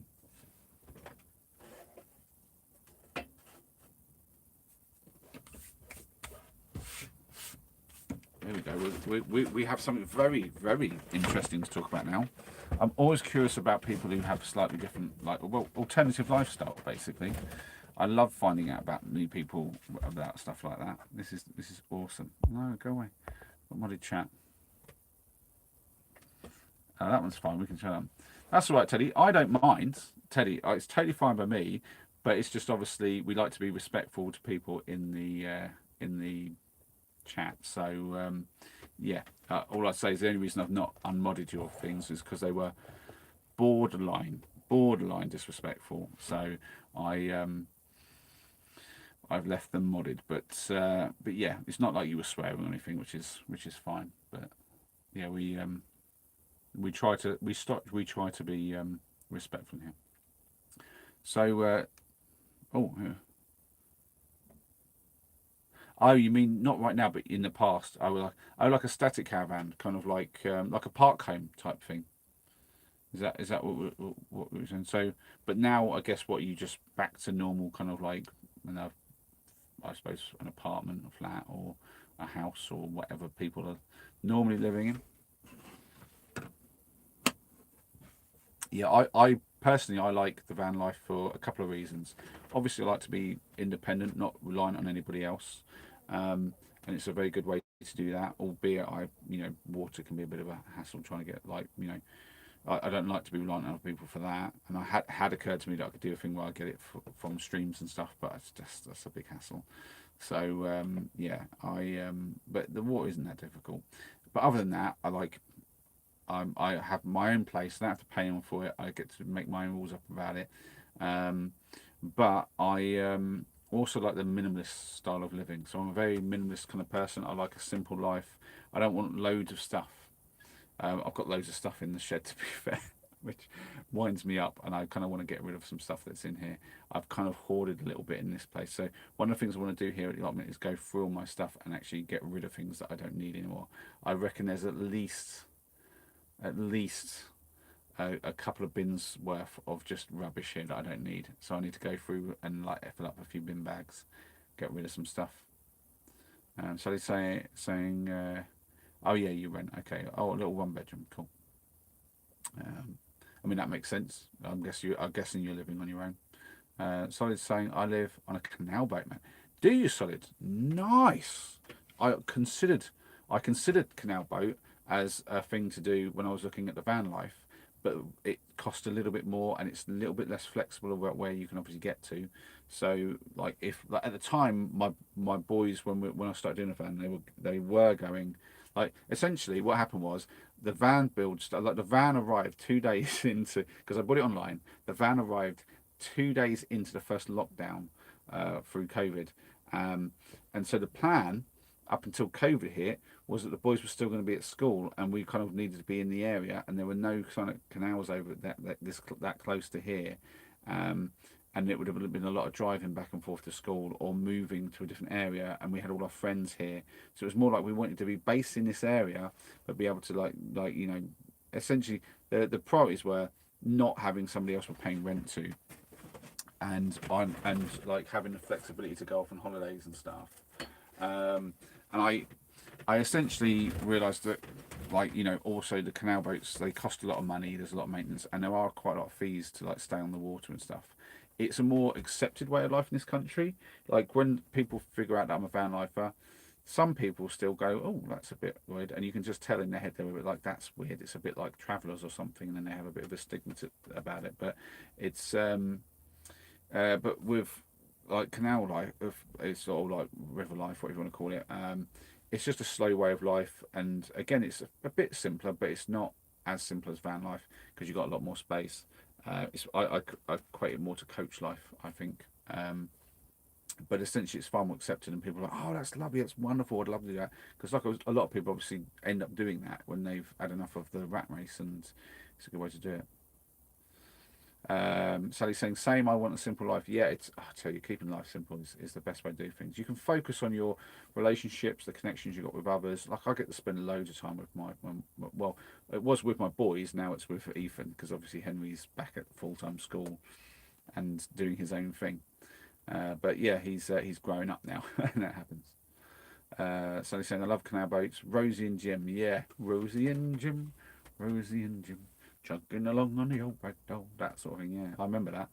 That was and so saying that's why I said about the CRT kit. Oh, is that what you're talking about? Oh, like that's what you guys have from there. Yeah, I considered that, but I didn't think I'd be able to get hold of anything like that. It being in van life, I don't know how that works, and also I'm assuming you have to pay certain money for that. But I'd love to pick your brains on that, Solid. If that's a thing where like it's possible for someone like me to get hold of something like that. I'd be interested how those sort of facilities work and stuff.